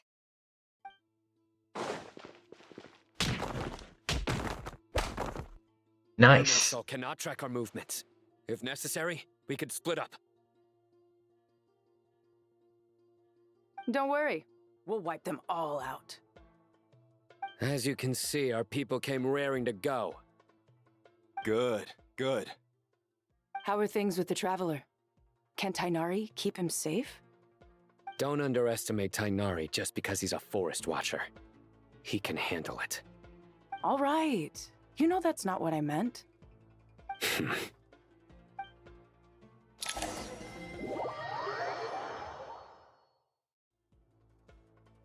Sino and the reinforcements have drawn the Fatui's fire away.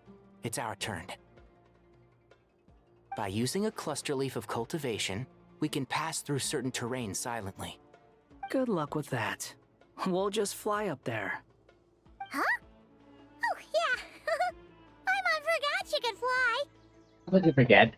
Ready? Ready.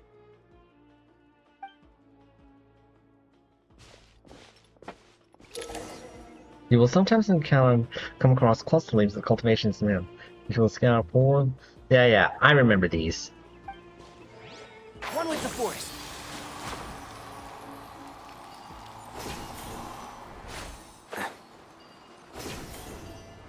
No?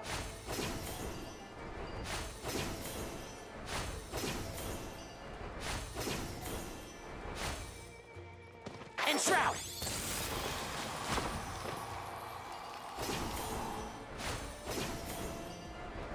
Time for the second squad to move out.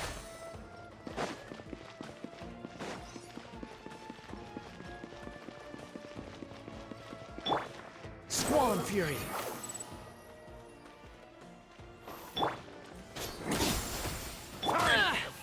One with the forest. Depressing! So, the wind rises.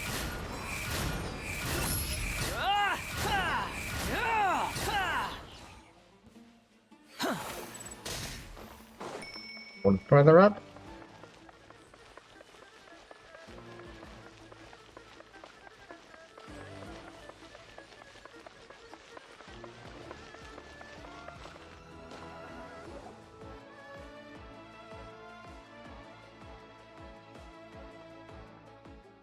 Fatui soldiers up ahead.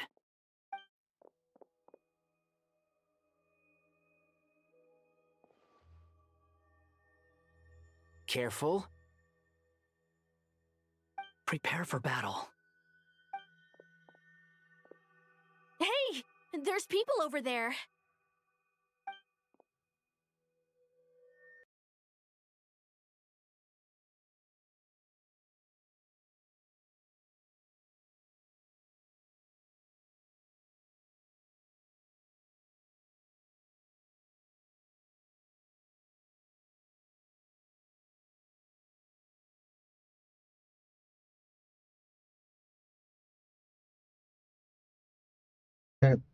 Excuse me 1 minute.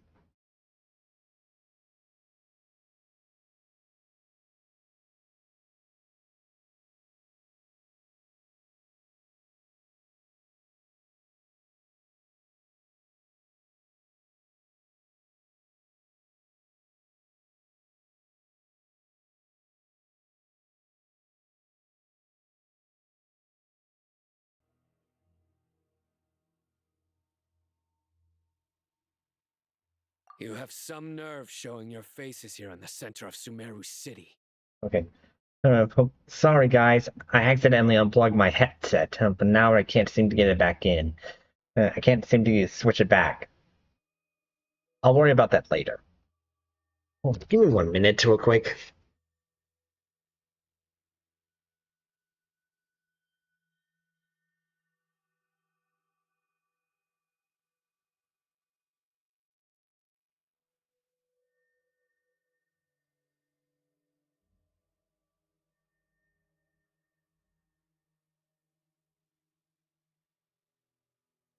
Right. Okay, there we go. Sorry. It was just getting warm in here because I had the window open and the air off. I'm turning the air back on. Please. You have some nerve showing your faces here in the center of Sumeru City. Okay. Now give me 1 minute while I change it back again.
Okay, again.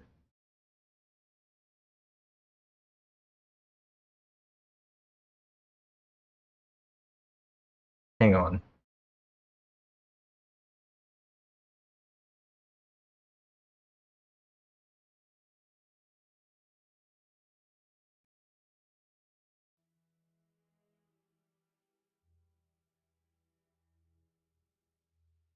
You have some nerve showing your faces here in the center of Sumeru City. Okay. It'll have to do. As long as you guys can hear, that's all that matters.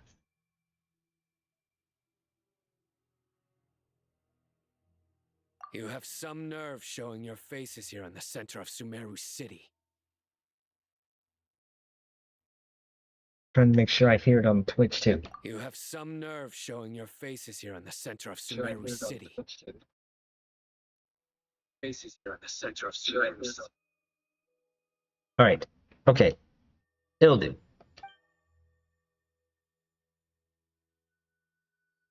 Sorry about that. You're right on schedule. Well, this guy sure as heck isn't your average Fatui sergeant. They've stationed quite a few people nearby. It definitely looks like they were waiting for us. But something feels off. Everything about this guy feels too deliberate. I highly doubt he's just a subordinate of Dottore's. And he's no mere sergeant. Whatever his rank is, it's high. Much higher than we thought. So you've been waiting for us. But it looks like you're geared up for a conversation, rather than a battle. Very clever, General Mahamatra Sino. I know you're the one in charge of this siege, and I look forward to making a deal with you. A siege? Sumeru City belongs to us! Historically, yes. But things can always change. We have quite a sizable force with us, you know. For instance... There's a Fatui ambush at the north gate. Can you handle him? We Excuse can me. for now. Yes, I'm quite sure both sides can hold their ground for the time being. The battle has not yet reached its climax. But what happens next? Do you enjoy watching bloodshed? Surely some of those here are people you count as friends. Once a war begins, some people must die. I doubt you wish that fate upon anyone you know. Wait a second. It's a trick. He's not even there.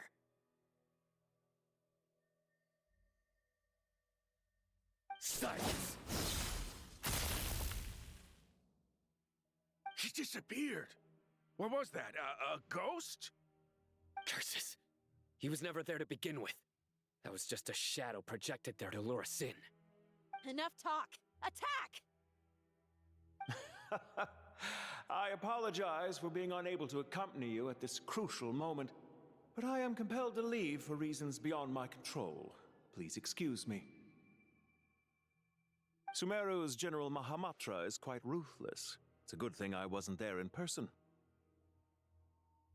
Your illusion held them up for a time just fine. But now that they have seen through it, they will realize you were just a decoy.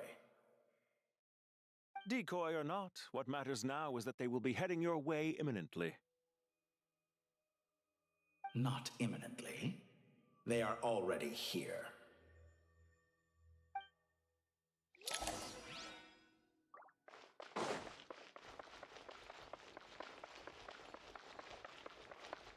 Squall Fury!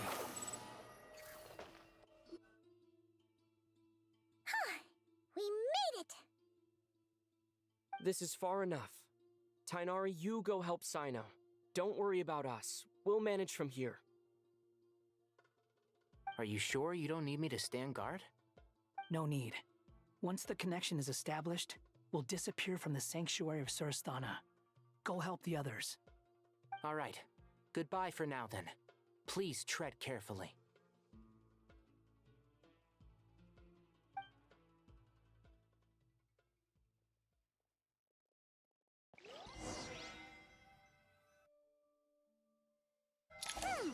Now where's the interface Nahida mentioned?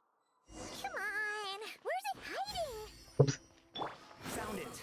It's over here. We can connect to the inside of Irmunsul through the Sanctuary of Surasthana's built-in security system. You should be pretty familiar with the process. Is it the same route as last time? For the most part, we don't need to adjust any of the parameters. Then I should be fine. And Paimon? Once you're both ready, we'll set off. Wait! The stakes are way higher this time, right? Maybe Paimon should stay outside and help the others. Then, you can focus on the fight without having to worry about Paimon. Huh? Why are you staring at me like that? It's nothing. I just suddenly realized how much you've grown. Hey, you've grown quite a lot yourself. Don't you two start getting into it again. Well, anyway, Paimon thinks she's pretty knowledgeable. Who's the best guide in Tavatigan? And don't forget, Paimon's a college student now. If we say Alhatham's not a weirdo, it's hard to explain how he came up with the idea of you applying to the academia. But for all that he counts, you're doing surprisingly well in your studies. Just goes to show how important it is to have someone supporting you. And Paimon's not the only one. Let's not forget that you only became a student because of Nahida's personal recommendation. That's fair. I have learned a lot in Sumeru. Oh yeah. Did you ever come up with that ugly nickname you promised me? What? No way! We're friends now! Paimon gave up on giving you one ages ago. Anyway, isn't Hat Guy enough of a nickname for you? Fine. Suit yourself. We need to go. Paimon, if you're staying, look after yourself. Will do. Paimon's gonna link up with Tainari and Sino. You guys are the ones who need to be careful. We will be. Bye for now.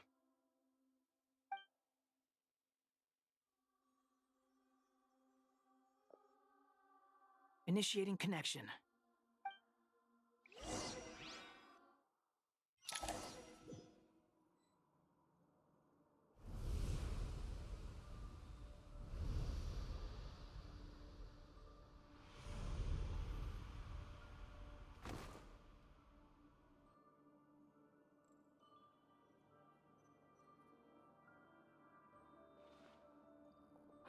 Well, here we are again.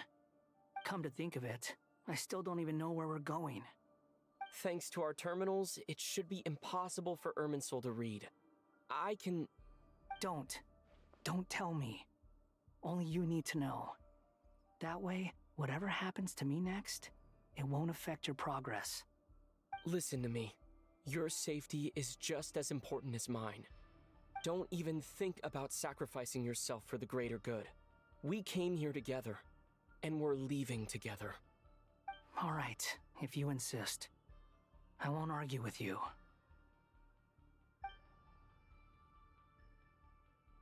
He's back in his old outfit.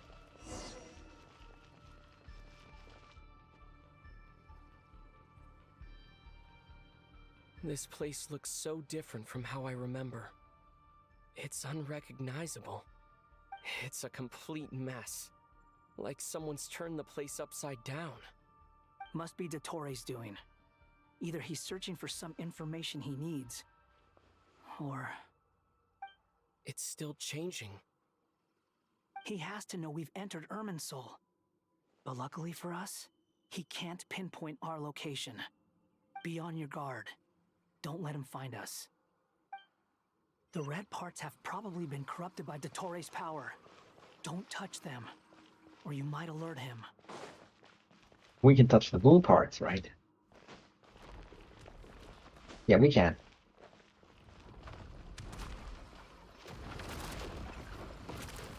He's looking for us.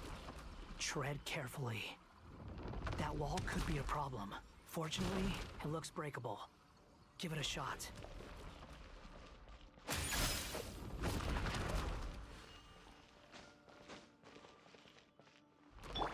Behold!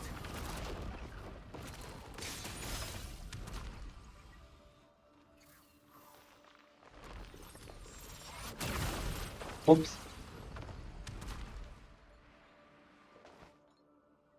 Okay, that didn't go well.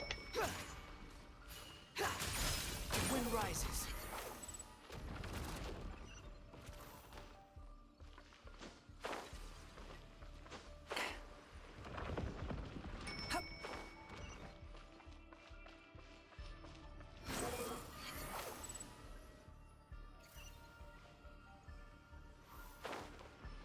Oh, darn it. Squallen Fury.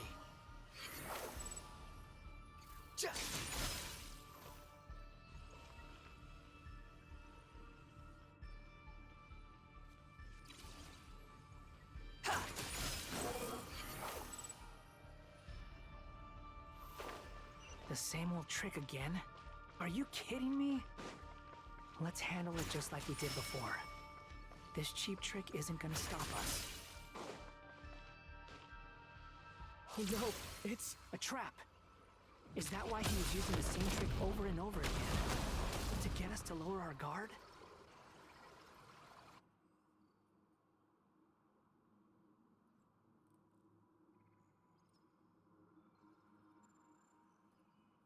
I'm trapped!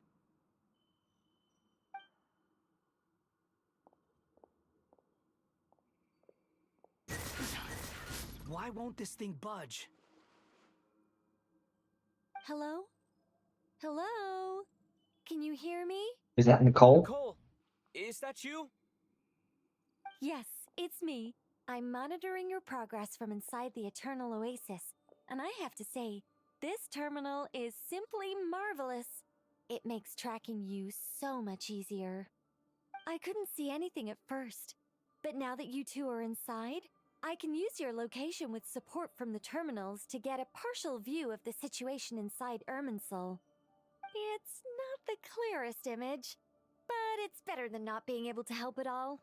So, here I am. I can't intervene directly, but I can help to guide you out of the jam you're currently in. So please, just follow my lead. Dottore in his current form is a blight upon both Irmunsul and the ley lines. Pay attention to your surroundings. There must be sources of his contamination nearby.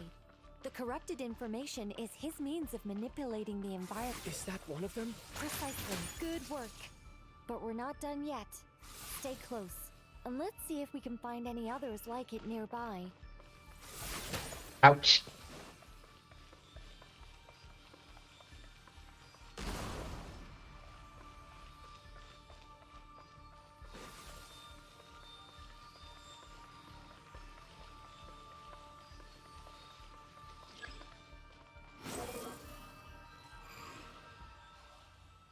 This must be another one. Agreed. Now... Wait! Watch out! It's Dottore. I think he's found us. The seal is broken. Quick! Get out of there! And where exactly do you think you can run to? Uh-oh. What is that? Pursuers! That's gotta be it! Run! Don't let that thing touch you. Dodge that attack!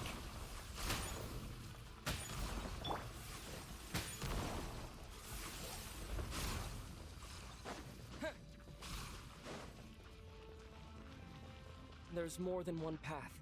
Which way do we go? To the left! Trust me!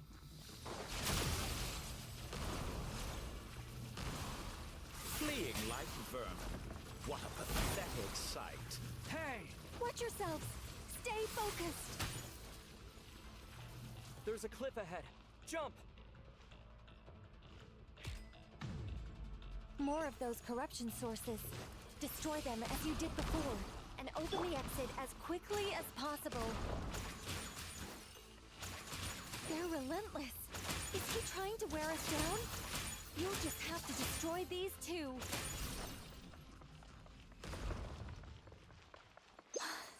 I think the pursuit is over. Hard to say. Stay alert.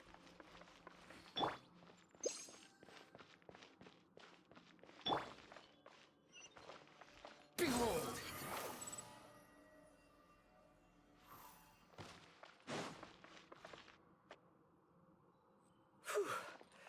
I think we've made it to relative safety. Goodness, that was tough. You doing okay? I'll be fine. Don't worry. Take a short rest, and then... Nicole? Nicole! The connection's been cut. But that means... Look at you supporting one another. How very touching.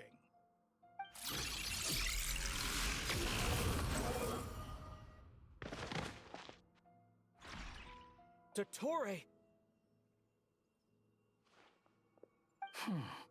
Took you long enough to find us. You're more useless than I thought.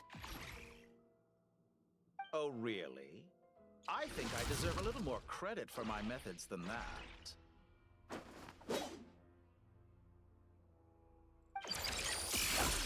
Rather than hunting you down, I chose to let you roam free.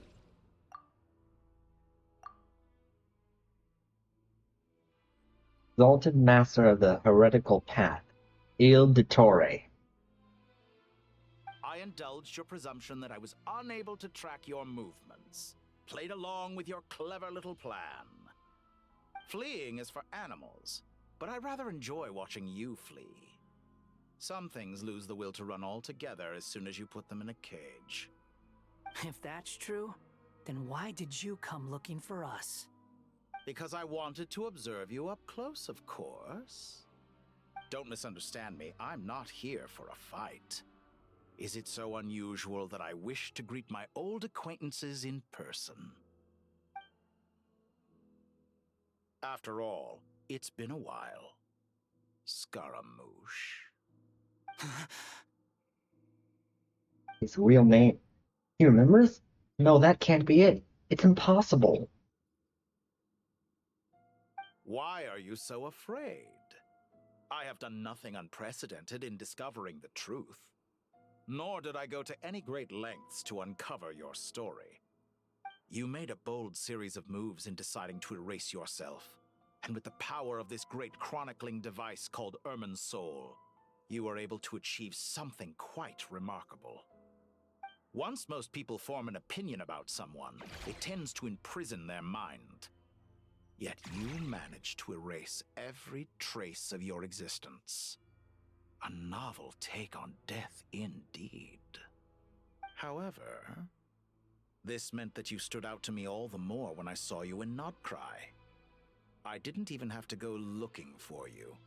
Just the sight of you was enough for me to intuit the truth. For someone in my position, connecting the dots was a trivial affair. It would have been more surprising if I hadn't managed to piece it together. You seem very pleased with yourself for figuring it out. I'm sure you'd even be more delighted to learn the full extent of your crimes. That would hardly be necessary. Besides, isn't there something that concerns you more right now? Something that fills you with dread? Let me put your mind at ease. I have no intention whatsoever of restoring any of the records you deleted. For one thing, it would be exceptionally difficult. But more to the point, I doubt that the prospect of losing your current life is all that frightening to you. Because in your case, the cruelest twist of fate is that you'll never again have the chance to make up for any of your mistakes. Isn't it? Dottore? Shut up. He's changed. All here shall bend to my will. Blazing light! Squall fury! How do you like that? How do you like that? Out.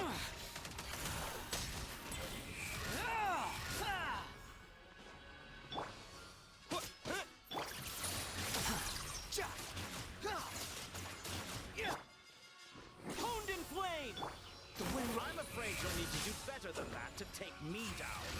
I expected you to have grown stronger. Ah, how foolish of me. I forgot that you lack any means to increase your power. You will pay for everything you've done! Oh, will I now?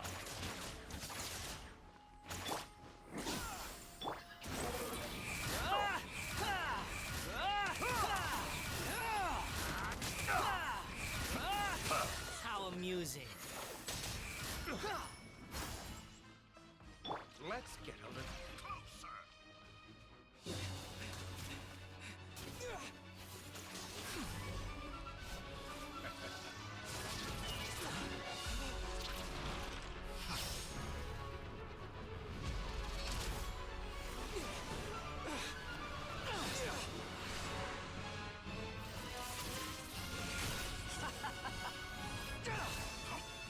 Does the prospect of death amuse you? I could ask you the same question! I'll distract Dottore. You focus on the mission. Got it!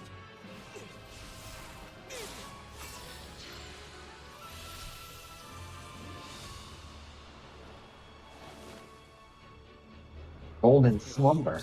Dreams of the masses. Open the secret door on this enchanting night. May wisdom's light eradicate ignorance and darkness, and hereby fulfill our ancient vow. Commence data extraction.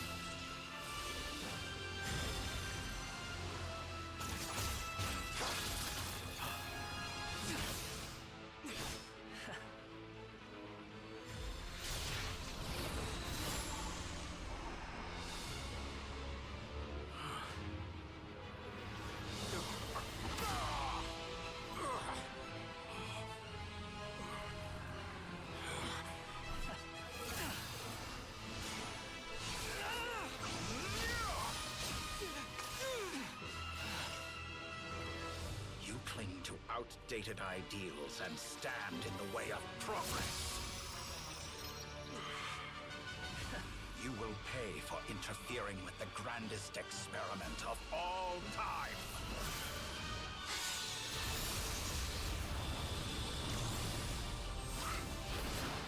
He's coming. All right, Nahida.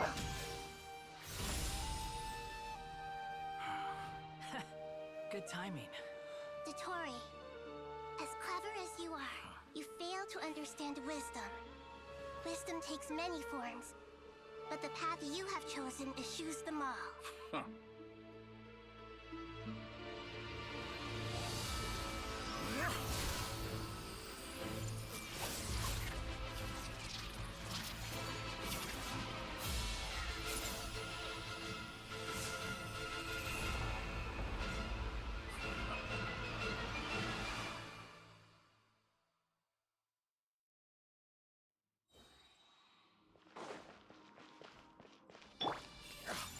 Round 2. Since you are within Irmunsul, explains the reason that any power you wield comes from it. You're extracting the information from Irmunsul just to strip me of my power. I will find his weakness.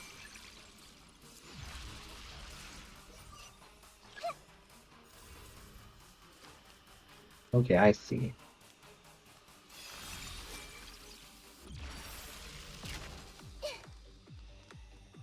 I see now. I see everything.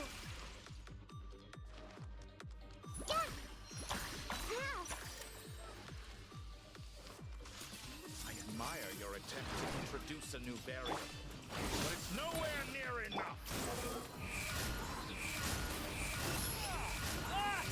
Petty trick.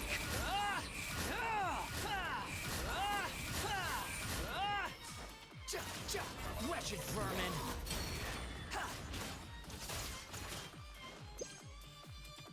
Behold!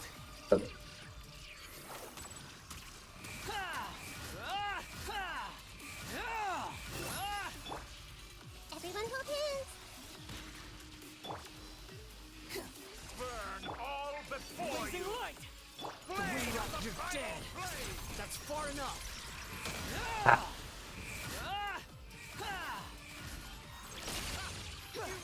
They're so close. Just hold on a little longer. I'll hold him up. Traveler, Hat Guy, the rest is up to you.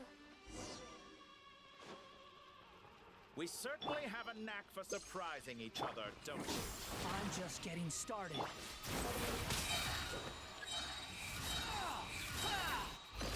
It's time. Say your prayers. The enemy defensive, so watch your back.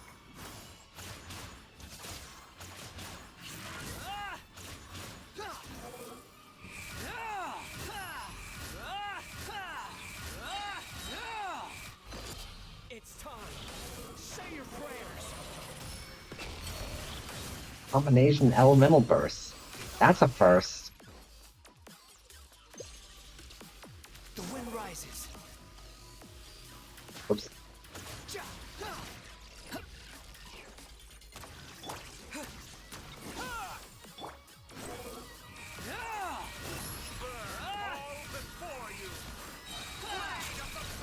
That's far enough.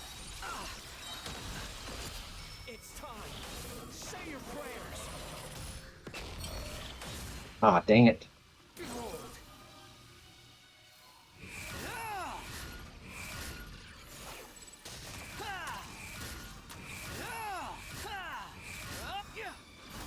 Let's try this. Honed in flame. Muso no Hitokaki! The wind rises. It's time. Say your prayers. Hey! That wasn't cool. Blazing light. All before Swarm fury. You're dead.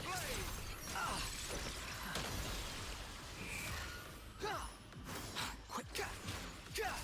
Oh, that was weird. It just curved around.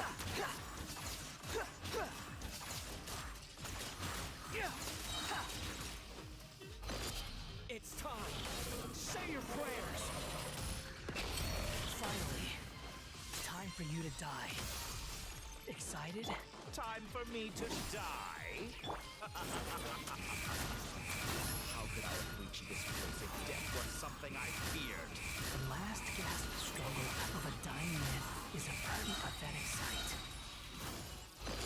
It's time! Say your prayers! Primal Blade! You're dead! Behold!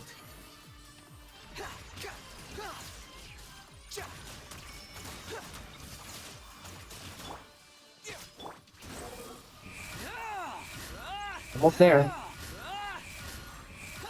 And he's dead.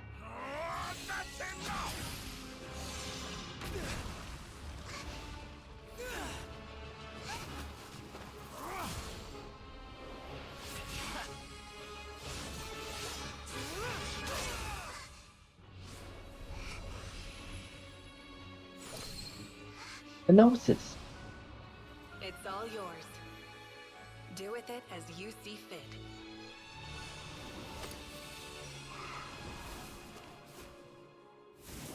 Just as you say, this world is home to some archaic things. And as you suppose, you are a formidable opponent.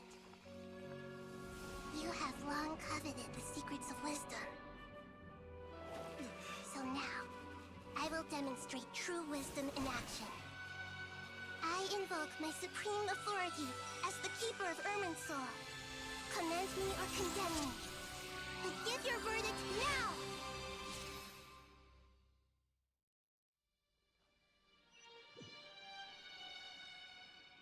Blessed One of Wisdom, Mahakusaladhama, are you certain that you wish to exercise your authority to destroy Irmunsul? It represents both your roots and your finest accomplishments. You truly intend to abandon the very thing you have always fought for? This is my decision. Irmunsul has been corrupted beyond redemption. Irmunsul is the original tree of Tevat. It is the means by which the heavenly principles maintains fate itself. The 7 Archons should honor and revere it, for their authority was bestowed upon them by the heavenly principles. It is precisely because I honor and revere it that I fight for the humanity it exists to protect. Wisdom is knowing how to weigh the options and make the right decision. If you truly care about the fortunes of this world, then it is me you should seek to preserve. Planting a seed begins the chain of cause and effect. Since you have become a great tree yourself, why should the loss of another tree be anything to fear? Till we meet again, Lord of Dendro.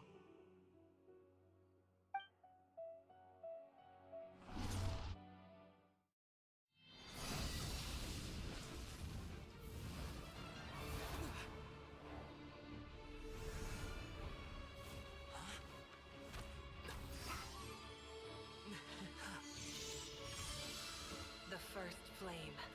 The pure, cleansing fire.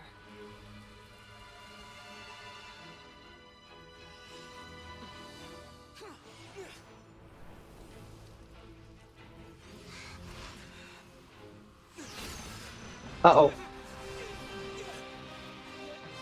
Tor's not giving up.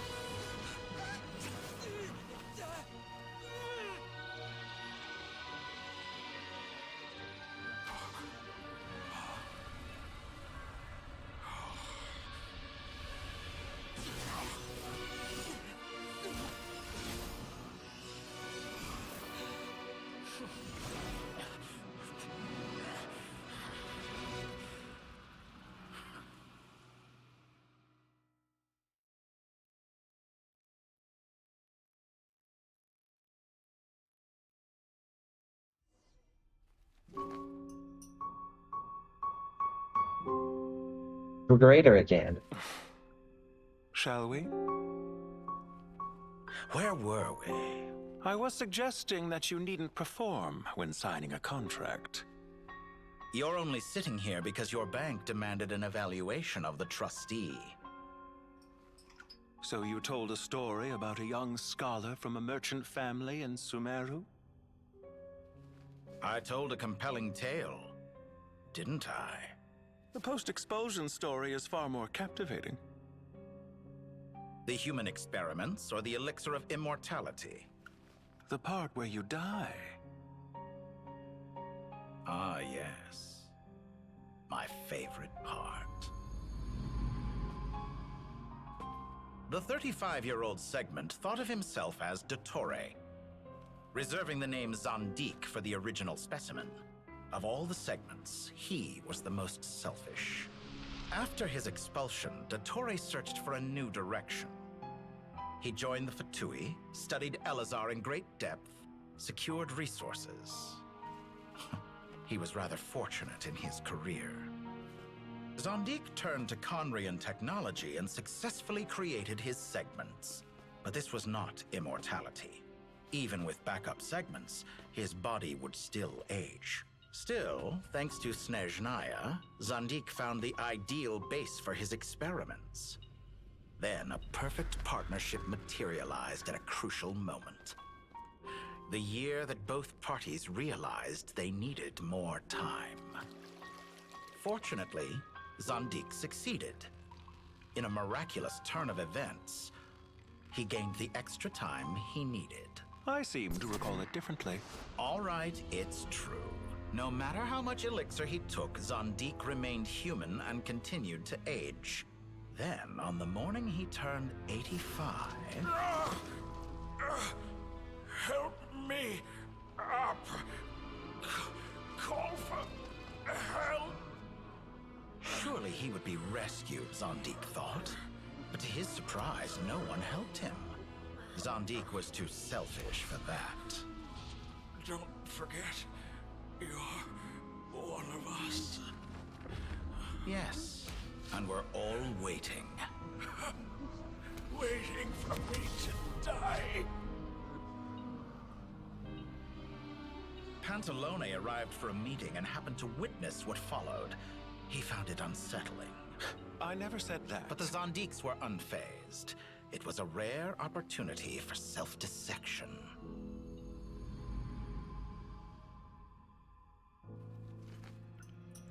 What does all that have to do with you depositing your data at Northland Bank? It has made me cherish my time in this world all the more. Fair enough. So you do have a sense of self-preservation.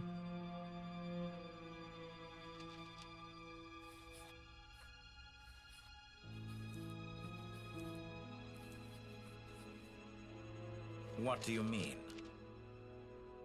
You're hardly normal, and you don't cherish life.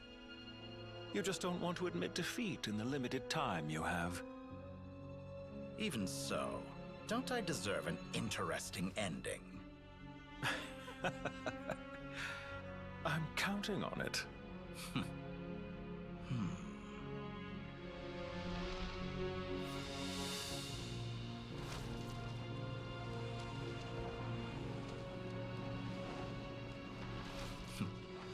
If nothing else, I expect my funeral will be a grand affair indeed.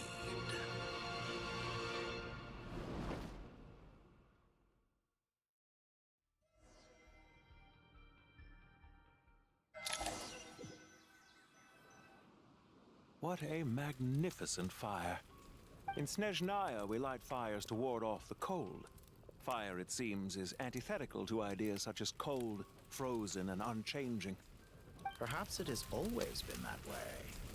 From the beginning, fire has been used to drive away wild beasts and warm the body and mind. You could say it's a form of treatment. One that cures the human heart of mortal fear. Mortal fear? Something you haven't been acquainted with in a long time, by the sounds of it. Whereas you, I'm sure, must know the feeling quite well indeed. I remember when we first discussed the elixir of immortality. You claimed that extending your lifespan was about buying more time. But was that really the truth? You fear the prospect of dying a wretched end in this world, don't you? Of course I do. I'm only human after all. And while you may have forgotten it, you cannot deny that you too were once human, Dottore. I do not believe that there is no such fear in your heart. Perhaps you are right. But I abandoned it long ago and devoted myself to my experiments. I have felt no fear since. From the very beginning, I never thought you could win this game. But still you came, contract in hand, to honor our agreement. Because I am a reputable partner. And as we have discussed, experiments are about more than results alone. The process is equally important. I have come here and completed my creation, and I do not regret my decision. I'm afraid your journey ends here. After I die, there will be no one to make the elixir of immortality, and your remaining stock will only last a few more years. How then will you prove that you didn't perish in this incident alongside everyone else? When I feel optimistic about market environments, I never forcibly adjust them. They have their own direction. And I myself am one such environment. I have been quite particular about many things in my life. But where the manner of my death is concerned, I choose not to be. You make yourself sound so magnanimous. Oh, but I am. And I hope you will be too. It may have been a long time since anyone told you this, Dottore, but I recognize that you are a truly rare talent. Ha! I can see it. The experiment in blasphemy that I've been performing all this time. It has been a long process, and I do not care about the results as much as people might imagine.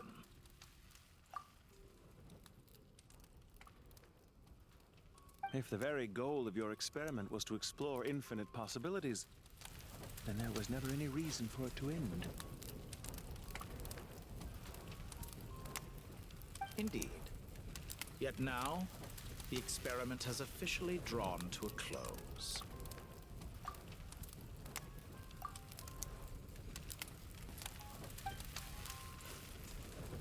What should I call you? Zandik? Or do you prefer Dottore? Suit yourself. Goodbye, Feofan. This time, that's what it truly is. Feofan? And don't I know it? Goodbye, Zandik. That Regrator's real name? Feofan?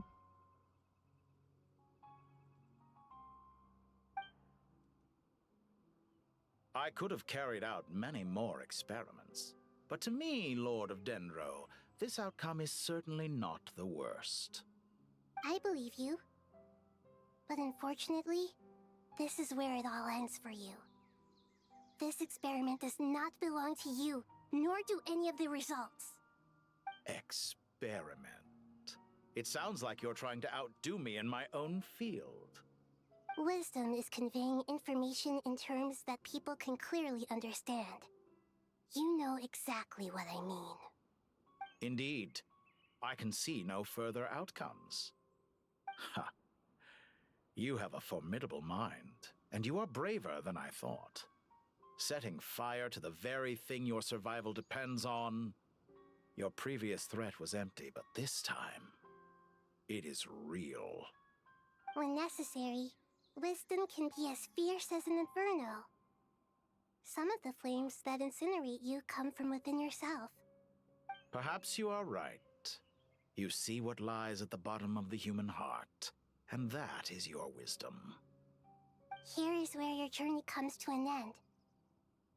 All that is yet unknown belongs to those of us who will carry on living. It seems I have unwittingly been your arch-enemy all along.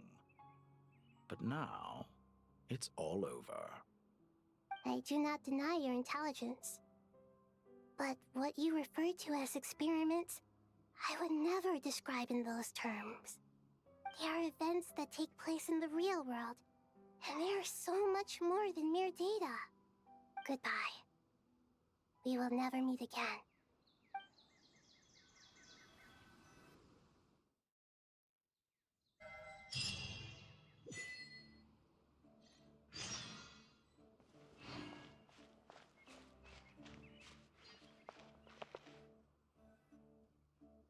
Well, that's the last of them. Everyone on the list is already back where they should be. It was a long, hard road, but we finally finished escorting everyone back. I just pray that we'll never need to leave again. I hope we can stay here forever in this peaceful paradise of our own choosing. Paradise. In the annals of the Temple of Silence, that word carries great significance. It represents the hopes and desires of the gods. Their longing for a place to rest. I wouldn't think gods need such a place. People always think they're the only ones who can lose their homes. They forget that gods too need a place to reside. As the Goat King once said, "A god without his people shall cease to exist." Gods need their believers every bit as much as their believers need them. Only we can truly understand how much the desert faith has faded over the centuries. But we still talk about the gods as though they're part of our lives.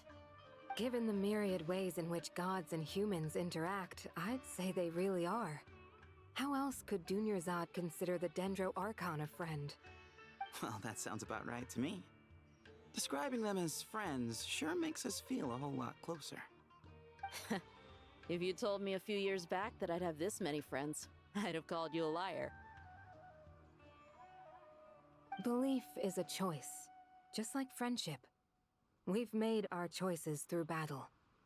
The right ones, wouldn't you say? I'll be heading back to the Temple of Silence. I heard the Goat King and the Ibis King decided to pay us a visit. How about you? It's back to Aru Village for us. Still plenty of supplies to distribute and people to help. Until next time, old friend. As long as you can find the time, you're always welcome to visit us in Aru Village. Right back at you. Make sure to drop by the Temple of Silence the next time you're free. Word is that 2 of the other 7 pillars, Shezapang and Bennu, might also be dropping by. Since you're wearing the symbols of their power, it'd only be fitting if you came to see them for yourselves. Dropping by? That makes it sound like they're visiting a neighbor's home. Well, the temple was founded by Irmunsul, so I guess to them, that's exactly what it is. Guess that's true. All right. We'll make sure to find time to stop by. Stay safe on your journey home. I will.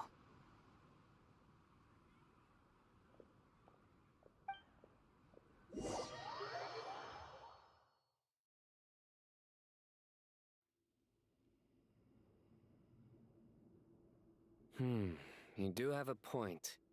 See? Retirement has always been a problem, especially for old-timers like us who've been locked away all these years. You finally step out into the light, and bam! You're face to face with a whole different world. Naturally. What do you think, Layla? Huh? Why would you think to ask me? How could I possibly be qualified to decide where the servants of King Deshret should live? Sorry if my question was unclear. Do you think their statues will stand out too much if we place them here? Hey, I never agreed to this. How could we possibly allow our statues to be left in Irmunsul's home? That would be like breaking into someone's house, then pretending it belonged to you in the first place. Different beliefs can coexist. We still need to respect one another. By which you mean, you two plan to stay at the Temple of Silence, for a while at least, but you have no intention of relocating your statues here. So, you see this as sort of a family visit? Is that correct? Family. Huh. You could say that. In a sense, Irmunsul would view this as his home. Just look at this place. Magnificent, is it not? The sad truth is, in the past, all 3 of us invested so much into misguided ventures. We failed to build what we should have, and wasted so much time instead. And what do you mean by that? I mean that for the most part, time spent associating with the likes of Sobek, and, let's say, Thoth, might reasonably be considered wasted. Why does that not surprise me? Go on. Anyway, given how much time we'll all be spending together, I'd say that the bonds we built will end up proving to have been a sound investment. Once Sethos, the current leader of the Temple of Silence, returns, you can discuss the matter of staying here with him. But judging by the expressions of everyone here, I imagine you'll receive a very warm welcome. This sacred ground houses untold knowledge, after all. What better place for the servants of King Deshret to appear in the mortal world? How about we share a meal together first? I imagine it's been many years since you last tasted fresh food. Oh, that sounds wonderful! After so many hundreds of years, I can only surmise that desert cuisine has become a lot more varied. Are we having a get-together? If you'd like, I can help prepare some food. After all, Lord Thoth, you helped me so much in the desert, and I still haven't properly thanked you. Oh, my, that would be wonderful. I'm touched that you still remember. How the times have changed! To the people of today, it seems the Ibis King has become a kind and passionate god. And you, Mr. Herreshoff? What kind of god do you wish to be? To be honest, I haven't given it much thought. How about you, Dendro Archon? Do you have any hopes for your future? Me? I'm very happy with my current life. Forgive my bluntness, but you do not seem to derive your authority from majesty and might, like Lord Al-Ahmar. Clearly your approach has its advantages, but also its dangers, don't you think? I do, but projecting a majestic front doesn't really suit me. Besides, my relationship with others isn't simply one of a god and her people. Not putting on airs might earn you more adoration. Exactly. Oh. I really like parties where everyone brings their own food and we all come together to share. You should join us. I'm sure you'll find it fun. Okay, I don't know what happened. The volume just cut out. Hang on. Exactly. Besides, I really like parties where everyone brings their own food and we all come together to share. You should join us. I'm sure you'll find it fun. I'm gonna have to pay attention to that. Last time when we got together for a picnic near the Avidia Forest, it was quite the occasion. Seeing as you're already here, how about we hold the next one in the desert? Can we do that? Wouldn't Tainari have to transport a ton of drinking water? Don't worry, I can help out. Layla, would you like to join us next time? Me? Sure. The more the merrier. That way we... Don't take this the wrong way. I just think you should know. When it comes to passing the time, chess is more our thing. In that case, Dendro Archon, what do you say? If I were to compete against you, I can't say with certainty I'd win, but I certainly wouldn't mind giving it a shot. Where's Sobek? I'm sure he'd be good for a few rounds. Cards, cards, cards! I'll always prefer chess. I wonder what variant of chess we're talking here. Mr. Thoth, is there some sort of astrological significance to this game? Oh, I'm glad you brought that up. As long as the leader of the Temple of Silence agrees, we can search Hermanubis' place for books to teach you how to play.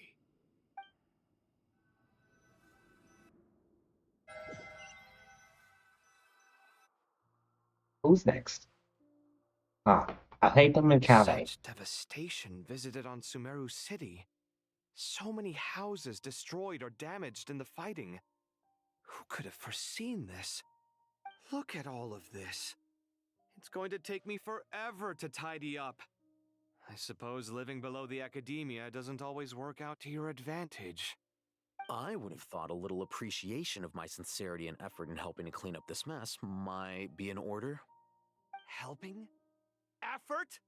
This is your house! Of course you should be putting in the effort!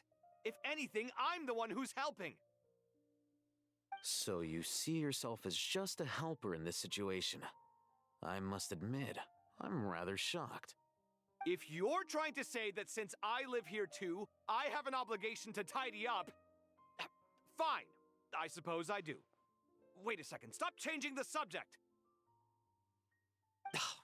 Nevertheless... In the wake of a great storm, a missing roof is a predictable inconvenience. Can you stop making it seem like I care more about this house than you do? Doesn't it upset you at all to see your home in this state? I won't pretend it's ideal, but that's no reason to be upset. This is the roof over your head, your shelter from the cold. The furniture is scattered, the paintings have fallen off the walls, the windows are shattered. Don't you feel even a little disheartened? The way I see it, these problems are easily solved. Ugh, this is precisely why I hate talking to you about sentimental things. It's like banging my head against a wall. You simply don't understand just how much work goes into making a proper home. It sounds like this is causing you a lot of anguish. You mean the house or the paintings? I mean your sentimentality. Oh, well, yes. But I'd rather not dwell on such things right now. Generally speaking, when anguish becomes the norm, people usually make an attempt to improve their situation. But there are so many people and things in life that are difficult to change. It's not like you can force them. Besides, anguish can be a source of inspiration, and I'm not sure I could break my reliance on it. I'm glad you're able to make yourself think like that. What? Not again. I was stating a profound truth about the very nature of art. What kind of a response is that? I was stating a profound truth about the very nature of art. Suffering is the cradle of all creation. Even you can't deny that. Okay, I don't know why it keeps doing that. I've really got to... I wonder if it's just a game or my PC. Oh, I'll have to research that. And I wasn't trying to. I'm just happy for you. Pure and simple. Can't you tell? Happy about what?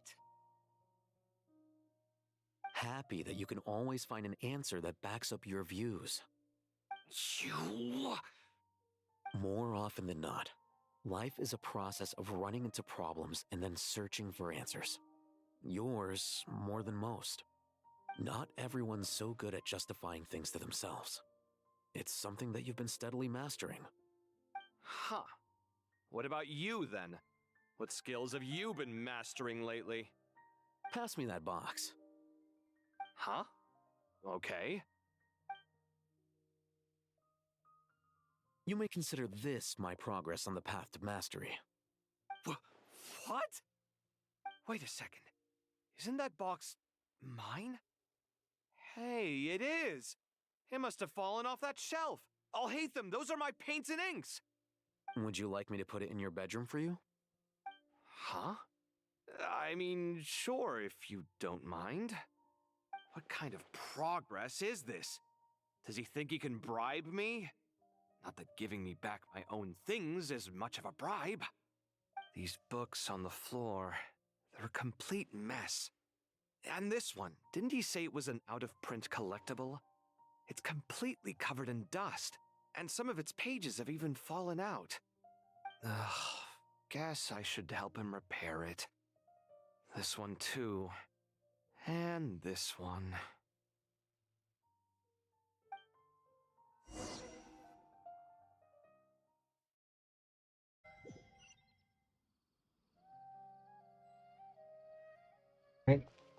Now let's go check in with Dory and Nefer.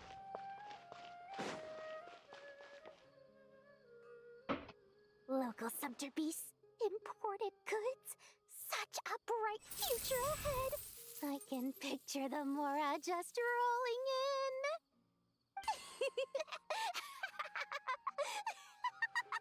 He reminds me of Mr. Krabs. You do realize you sound like a choking cow? It's called being imposing. Can't you feel it? Are you not intimidated? Oh, I'm positively shaking in my sandals. What commands do you have for me, oh mighty Lord Sangamabe? You've got a lot of nerve, Nefer. You went and told Candace and the others everything, didn't you? Seriously, do you have any idea how differently they see me now? Surely that's a good thing. I presume they're more disposed to actually like you now, maybe even view you as a friend. You traded my secret for sympathy! Thanks to you, I've lost every last shred of my mercantile majesty. How am I supposed to make anyone think I'm a big, scary investor now? The dark days of Lord Sangamabe are behind you. Why not take this chance to make a few honest friends? Speaking of friends, since when did the notorious Lady Nefer gain such an admiration for holier-than-thou types? A moon chanter here, an angel there? Who'd have thought it? A coming together of fates, nothing more. No need to throw around accusations of admiration. Forget it. You're right about one thing at least. Making friends is never a bad thing for a merchant. Still, I really took a loss this time. You really care about money more than friends. What are you looking at? Crybaby. I'm trying to see if you're really crying or if those are just crocodile tears. A little birdie told me that when Lord Sangamabe makes money, the tears flow from the center of her eyes. But when she loses it, they flow from the corners. Which is it this time? Ugh, you are so annoying. I'm not talking to you anymore. Nefer! Thank goodness you're here. I've been looking everywhere for you. Huh? Well. If it isn't the House of Dana's very own librarian. What can I offer you today, Miss Catherine? Oh no. Oh no, I'm not here to buy. I'm here to bring Lady Nefer a book, and a fascinating one at that. We agreed to meet at the entrance to the mausoleum of King Deshret. One more thing, I bought this copy with my own money. It's not borrowed. Reasoning knows not time of day, but suspense always follows a blizzard. That's quite the mouthful. Huh? Isn't that the one that... It was all the rage for a while. People throughout the city were clamoring to get their hands on a copy. The names inside were all circled. Everyone thought it was a riddle. Don't bring up that book in my presence. I don't even want to hear its name. That thing was nothing but a scam. Surprisingly enough, I've actually heard of this book, though it doesn't seem of much consequence. So, what truth lies behind it? You're from the Vahumana and you're asking me what the truth is? I'd say the actual truth was about the least important part of the whole episode. I brought you this book because it probably has the most interesting backstory of any in the House of Dana's collection, at least in recent years. As for its quality, well, you can judge that for yourself. Don't tell me it's actually any good. You may not know this, Lord Sangamabe, but Lady Nefer has a fondness for books with... how should I put this? Mixed reviews? No eye for good literature, huh? Perhaps she feels that bad books hide interesting secrets? But I shouldn't put words in her mouth. It's probably fair to say she prefers the conversations that books can spark over the substance of the books themselves. Suits my style as an intel broker, wouldn't you say? Very interesting, thank you. I'll return it to you once I'm done reading. And as it happens, I have something for you, too. Incense? I imagine you've already used up the incense I gave you last time. Here's some more. This batch is from Nodcry, so the scent won't be quite the same. Well, actually, I've been saving the incense you gave me. I couldn't bring myself to waste it without a special occasion. But I'll gladly accept this too. And I promise I'll use it this time. Katayun, you haven't changed a bit.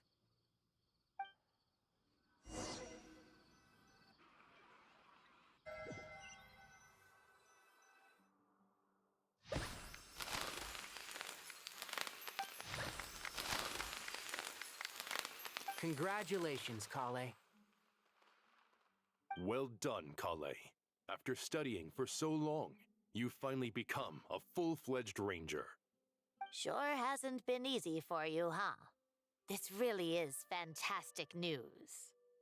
All grown up. No longer a trainee, but an official forest ranger. Oh, the next step is to secure tenure in the academia. Thanks, everyone. It's true. I'm an official forest ranger now. Master Tainari, thank you for your guidance and support. I wish Mr. Sino were here so I could thank him too.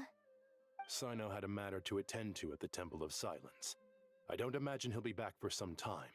But don't worry, we can celebrate together once he's finished. I'm afraid the party will have to wait. Kale still has some matters to attend to first. Kale? Is everything all right? No, it's not what you think. There's nothing wrong with my health. I just have a few things I need to deal with. I've made plans with the Traveler and Paimon to visit Mondstadt. Master Tainari and Mr. Sino will be accompanying us too.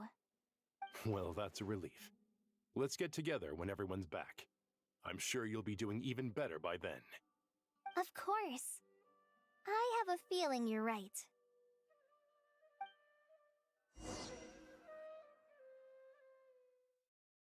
The next people are...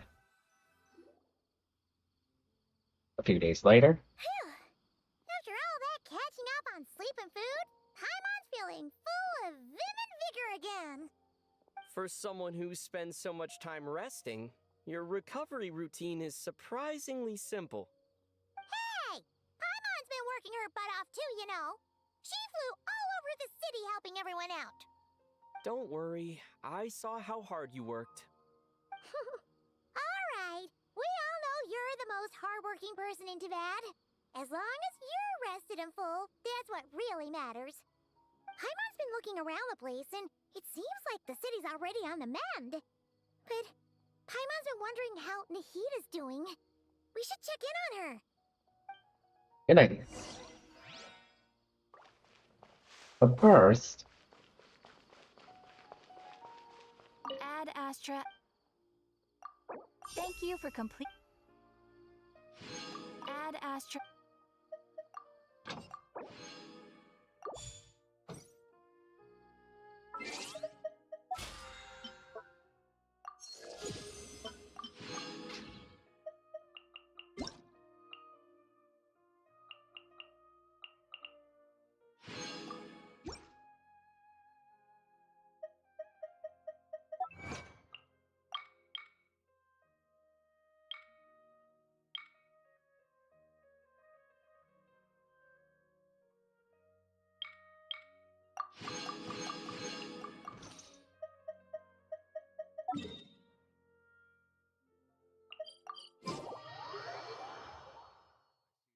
In my own work, but I also see the meaning in all the endeavors.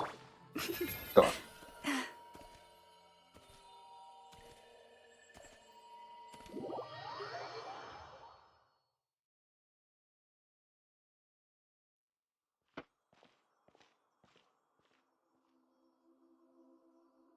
Hey, Nahida! And Hat Guy's here too! Traveler, Paimon! What's going on here? Nothing much. Nahida was just expressing concern for my physical and mental well-being. Oh, the Traveler told Paimon all about that. We've both been very worried about you. Are you feeling alright? You make it sound like I'm on the brink of some kind of breakdown. Truth is, I'm doing much better than you might imagine. If we can just get to the bottom of Dottore's intentions, we can minimize his negative influence. That's the sort of thing I excel at. Just listen to that newfound optimism. It seems like having you enroll in the Vahumana was a truly inspired move. I can really see the positive influence. Observe, a classic Sumeru specialty. Chalking everything up to education and learning. To be honest, even I can sense the change in you. Everything Dottore said to you was a way to manipulate your mind. Fortunately, you're no longer under his sway. Can someone as old as me really continue to grow? If it helps, just think of yourself as a late bloomer. It's all a matter of phrasing, and it comes down to what standards you measure yourself by. For a puppet, developing at such an age is perfectly normal. But if you choose to call yourself a late bloomer, it sounds more like you consider yourself human. However you see yourself, well done. All right, I see what you mean. Anyway, what's your next step? What else can I do but complete my current courses? Everything else can wait. Anyway, that's enough chit-chat. There are still things in the city I need to help out with. I'll be heading there now.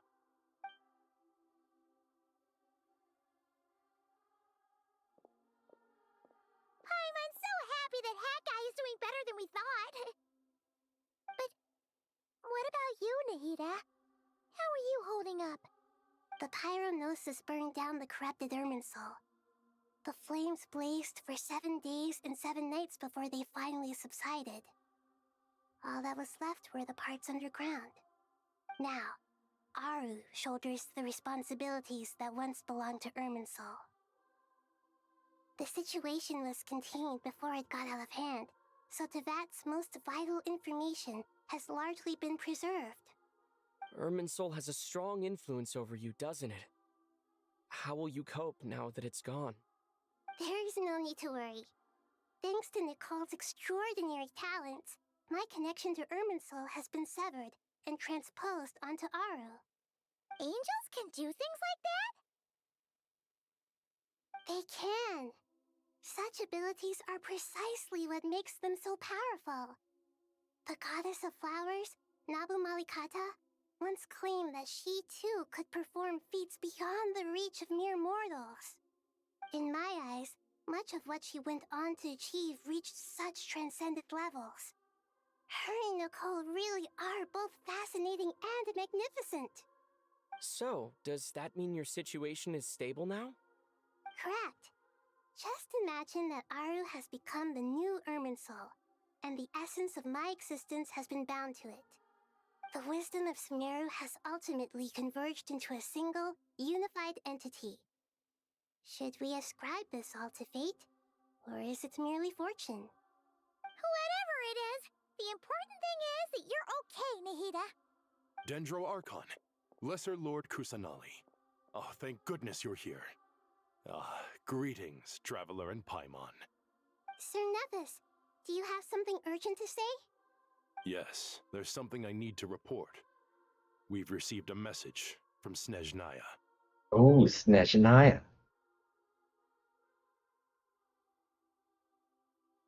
The Fatui Harbinger, the Rooster, sends us his sympathies, along with all the usual pleasantries. The Rooster? His stance is that, following the unrest and Nod Cry, Dottore was subjected to internal censure. This madness was the act of a rogue element, one who cannot be seen to represent the Zapoliarni Palace. Zapoliarni Less Palace? than be expected. Snezhnaya paid a heavy price working to stop him.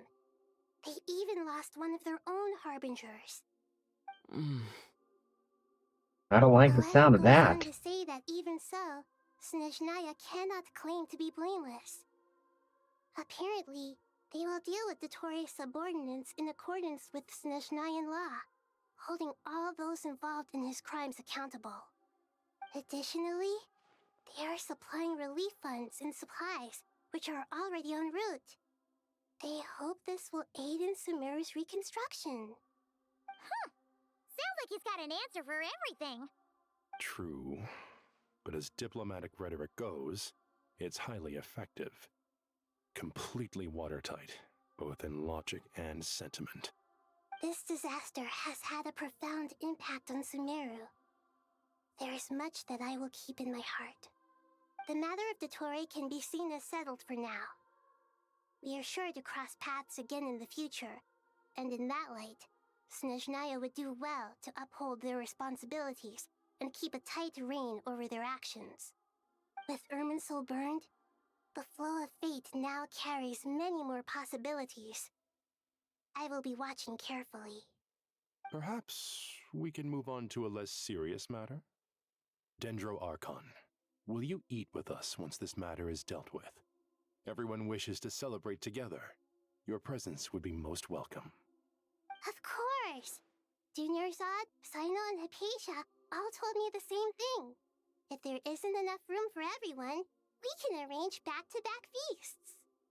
What a wonderful idea. That just leaves the question of what we should eat. Not more tomatoes, surely. Yeah, I don't like tomatoes either. More? Dendro Archon, what do you mean by more tomatoes? Those good friends of yours are always talking about tomatoes. Sometimes when I'm walking through the city, I can even hear them arguing in the fields. Since you see them so often, you must hear about tomatoes even more than I do. Tomatoes. Tomatoes. The word has a certain magic to it. Like the autumn fur of a sumpter beast swirling in the wind, sometimes flying up my nose. Tomatoes. What can we make with tomatoes? Wait, why tomatoes? Take your time, there's no need to rush. The Traveler, Paimon, and I still have somewhere we need to visit. You'll have plenty of time to think it over before I return. Does this mean you're going to Natlan? Meeting them there in person. It will require a long journey. I know. But this is necessary. I must go myself. Traveler, Paimon, we'll set off as soon as you're ready. Is that all right? Sure. We'll be ready whenever you are. You'll hear no objections from Paimon. We should grab some snacks along the way, though. It'll be just like going on a long holiday. Wonderful. I'm looking forward to this so much.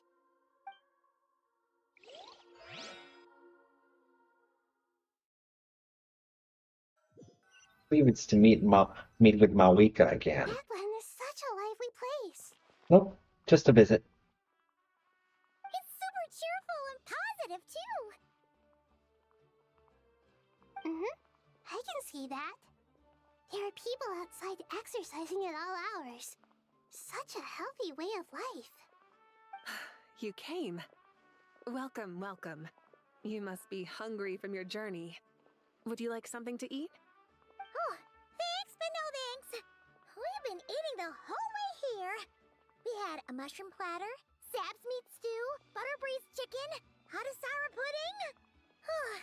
Paimon's positively stuffed. All right. No need for all that detail. I'm starting to get hungry myself. Maybe later then. We can wait till everyone's got an appetite. Then I'll head out for a meal together.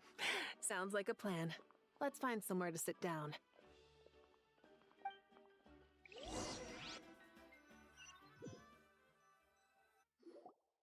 I should tell you, I already have some sense of why you've come. Why's that, Malika? To say thank you. Shall we? Your senses are spot on. But on top Got of our that, popcorn in we here? also feel guilty. Sorry. Didn't mean to. Because the pyronosis has vanished. I sensed its loss. Sorry about that. Why's that, Malika? Wait, no. I should tell you, I already have some sense of why you've come. Why's that, Malika? To say thank you. Your senses are spot on. But on top of that, we also feel guilty.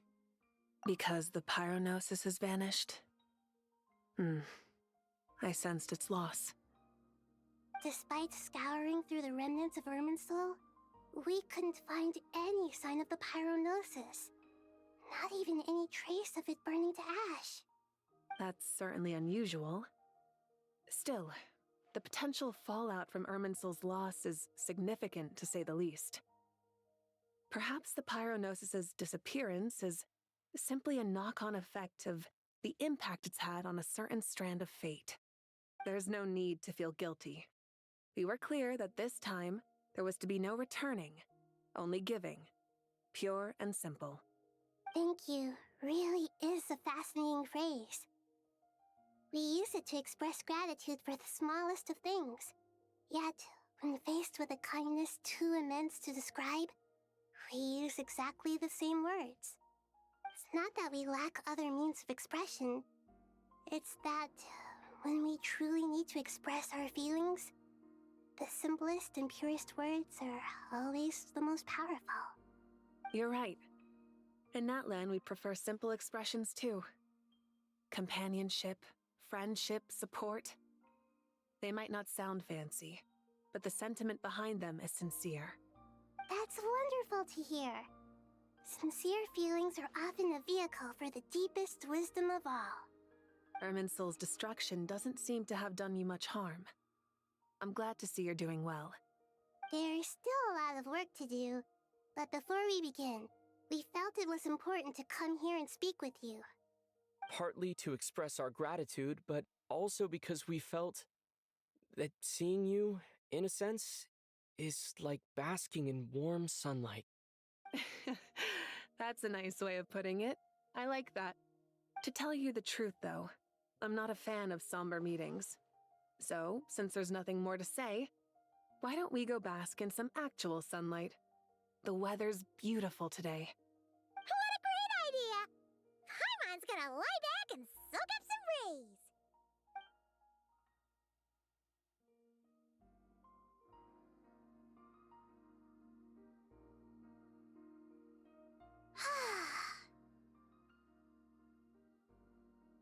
In that case, I think I'll lie down for a bit too before we head to our next stop. And where might that be? Mondstadt. Mondstadt? Paimon and I are gonna head back there with Kale and the gang. Long ago, I sensed that the god remains inside Kale had come from the goddess of flowers, but I kept it a secret.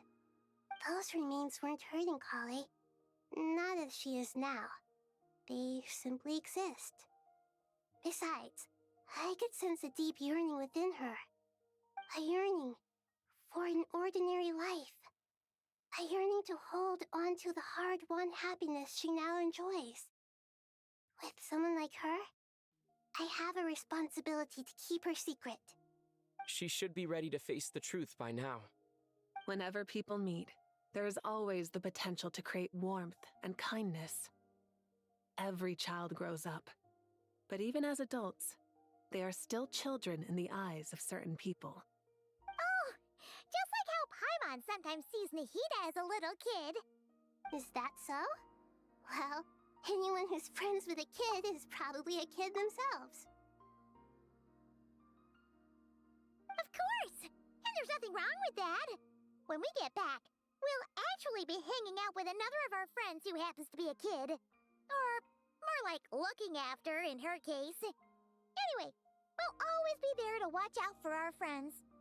Dear Sucrose, when you receive this letter, I'll probably be as busy as always. But busy with wonderful things. That's because I'm no longer a trainee. I'm now an official forest ranger. Impressive, right? Sino said that official rangers sound much tougher than trainees. Though he did say it was already pretty tough to start out with. You probably heard that something big happened in Sumeru recently. Don't worry, it's all been taken care of. We're heading to Mondstadt soon, so if you're free, maybe we could meet up? Plus, it's not just me. A few of us are going. Hey, do you still remember that time we all got together? You know, when we all went to the Windbloom Festival? It'll be just like that.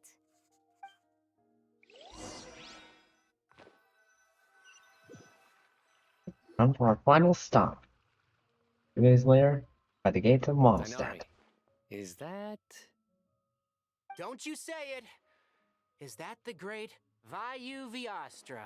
Behold, the great Vayuvyastra, General Mahamatra. How times have changed. I wasn't expecting you to beat me to the punchline. You've changed. Man. You've really upped the aggression in your battle against Sino's jokes. Kale, how did you know what I was going to say? For the love of... Oh, brother. Traveler! Paimon! You're right on time! I hope we haven't kept you waiting. Kalei! Sucrose! It's been so long! How have you been? I've been well. Everything's going great. What about you? Are you still busy? Not at the moment. Oh, right! That juicer you gave us works amazing! Farzan loves it. Seriously? That's wonderful. I don't suppose you drew up a detailed test report. Oh, what fruits did you use? How's the texture of the final product? Sucrose, you might want to try asking your questions one at a time. Albedo! Paimon didn't see you there! It's been a while since all of us were together like this. How about we follow the same plan as last time? Good idea, my friend. You never disappoint. So, what are your identities this time? Don't remind him. First things first. Allow me to introduce our very own official Forest Ranger Kale. The rest of us are simply her humble travel companions. This sounds like one of those mushy stories that gets people hooked on some corny, heartwarming premise. Oh, is our story not heartwarming? If I recall correctly, there was even a scene like this in King of Invocations. Besides being heartwarming, our story's also about tough, impressive-sounding job titles. At least that's what I think.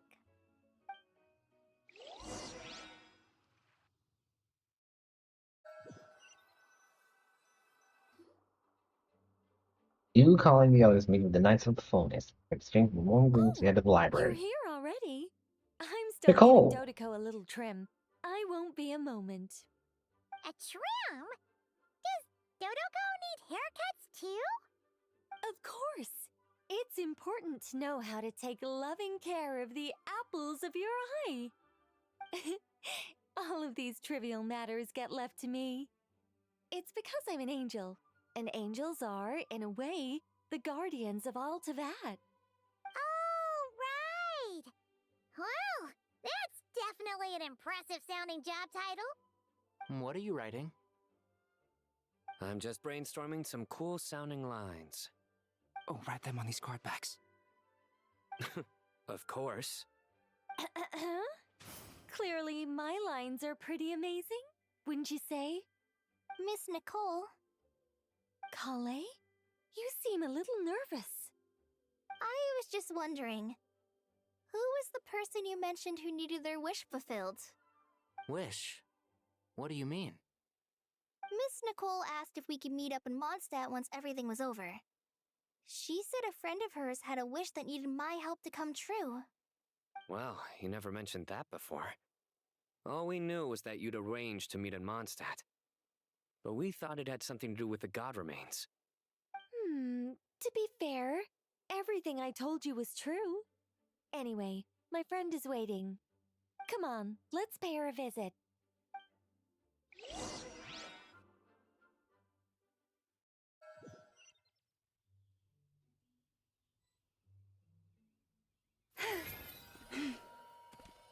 Is it Alice?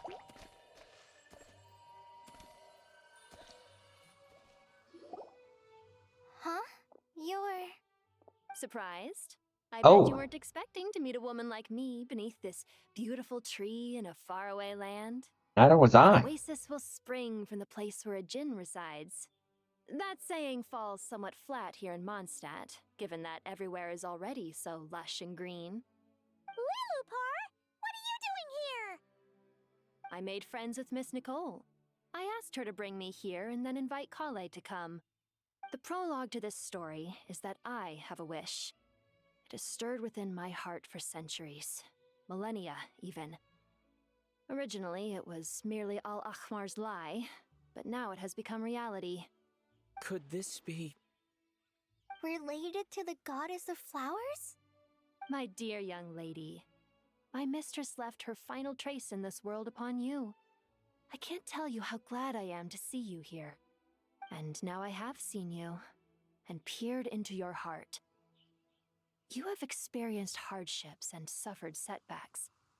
The torment an ordinary person might expect to face has befallen you threefold. This is the source of your resilience. But, beneath all this, I have witnessed the seeds of desire. You yearn to return to the simple life you once knew, do you not? I do. I want to throw away everything that isn't mine. But how do you decide what is yours? The scars that others carve into your flesh? The kindness and love they inscribe? Are these things not yours as well? They are. This is something I've talked about with Miss Nicole. Miss Nicole said I should learn how to adjust my standards. I just want to live as an ordinary human. Anything beyond that isn't mine.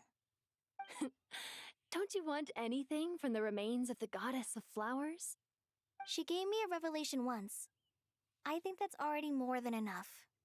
In the past, you would not have possessed such a rich heart. Your brief life has taught you to hold on to everything good, to home in on kindness. How fascinating. You're nothing like Nabu Malikata, and you're certainly not her. Of course not. I'm not some great and powerful being, Miss Lilopar. Yet I am a Djinn. We exist because of the Lord of Flowers. We revere and love her. My wish is to see her one last time, to give everything for her.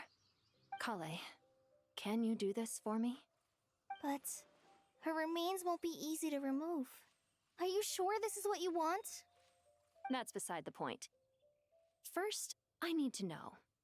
Are you willing to do something for the soul of this lonely, wandering woman? I'm willing.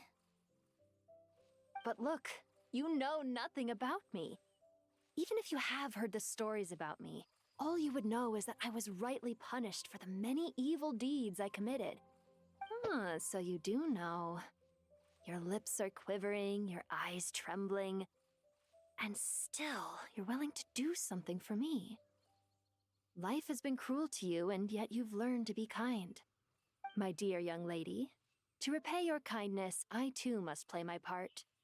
Are you sure about this, Lilopar? I yearn to see my mistress. For this moment, the world can burn to ashes, the universe be engulfed in flame. I care about nothing else. And you, Kale, I can give you a gift. You'll become just another ordinary human. But Miss Lilopar, what will happen to you? My wish will be fulfilled, and I can die happy. Why would you wish for that? A long, unending life might seem desirable for one who has never possessed it, yet it brings torment to one who has. My remains are scattered across the yellow sands, but my soul can find no peace. Since you've promised to grant my wish, give me that release. Allow the dying to die, and let the dead rest in peace. You have my thanks. Kale, there's no pressure on you. What she said, it's all true. A wish is a genuine desire, after all. It's as if you want to use the last of your life to give me a better future. Nothing so selfless. We'll be using our futures to fulfill each other's wishes. This is a noble act, a beautiful and secret transaction between two women. I understand. Miss Lilopar, I'm ready. Close your eyes, Kale. Then open your soul. From there, I will embrace my mistress. The downpour of flowers is your touch. Like returning to the very beginning. Like surrendering to your grace, my mistress. People say that devotion is beautiful, yet filled with pain. How foolish of them. For me, devotion is beautiful, pure and painless. Devotion is my love. Thank you.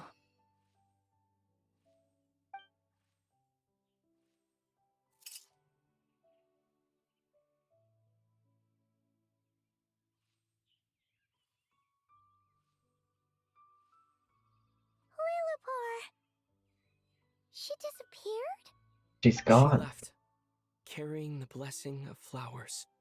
Kale, are you alright? I'm fine. Now that the remains are gone, I don't actually feel any different at all. Those remains weren't hurting Kale. Not as she is now. They simply exist. Besides, I could sense a deep yearning within her. Kale must have already received what she was yearning for. I'm doing fine. I feel relaxed. There's really no need to worry. Then my wish has come true, too. To become ordinary? That's just one of my wishes. Actually, I have a few more. For instance, I want to protect the people I meet and help them find happiness. That sort of thing. So between Miss Lilopar and me, you've fulfilled 2 wishes already, and protected 2 people. Wonderful, isn't it? I feel so fantastically happy. I guess that settles things here. So what's next? What do you want to do when we get back to town? Clay, look who I've brought to see you. Amber. Hey, Kale! I heard you guys were holding some kind of secret event.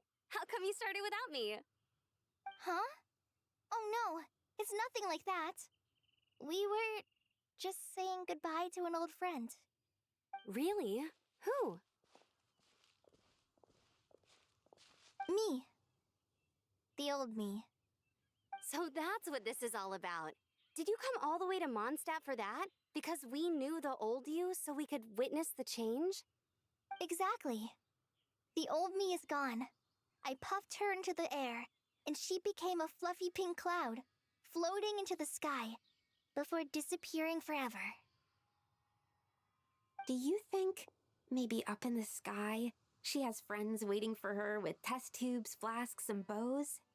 Oh, when you put it like that, it doesn't sound so bad after all. What do you think, Miss Nicole? I think maybe that's right. At least, if it were up to me, I'd consider that a happy ending. Dear Sucrose, even though my childhood ended long ago, these past few days have really felt like growing up again. I've become stronger, and I feel like I can finally accomplish things by myself. Surely someone as mysterious as you will find a friend like this fascinating? Always growing, always thriving like a plant. I came to say goodbye to my old self. I know that after this, she'll be gone. Thinking about it makes me feel a little lonely.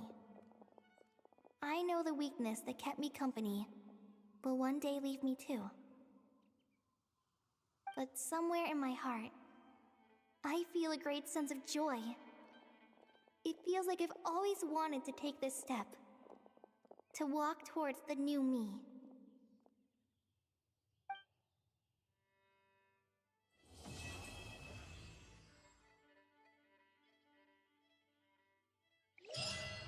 It's done. It's finally done.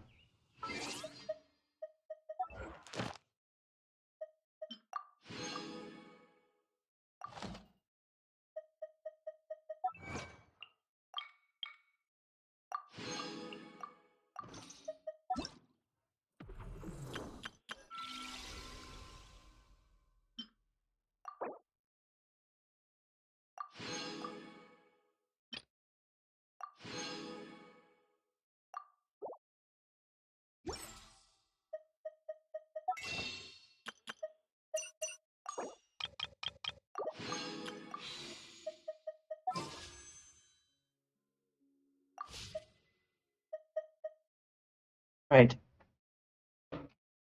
Well, that's the end of the that's the end of that's the end of the latest Archon Quest. Are there more? Nope, that's about it. So I'm gonna call it here, and there's still that little Hexen Circle event going on, but I'm gonna do that on my own time. But thank you all for tuning in, and I'm sorry about the the sudden muted parts of this stream. I don't know what could have happened, and for the other noise you might have heard, but I don't think that'll be a big deal. Um, but I'll need to be careful next time. I was it's nothing important. Well, anyway, so thank you all for tuning in to my stream. So make sure to follow if you haven't already, and if you like, subscribe too. That really helped. That really helped a lot. So thank you all so much. But I'll do the if I feel like it, I'm gonna try to do the this month's Imaginarium again. Just to see if I can do better. If not, then I'll just have to work on the next month.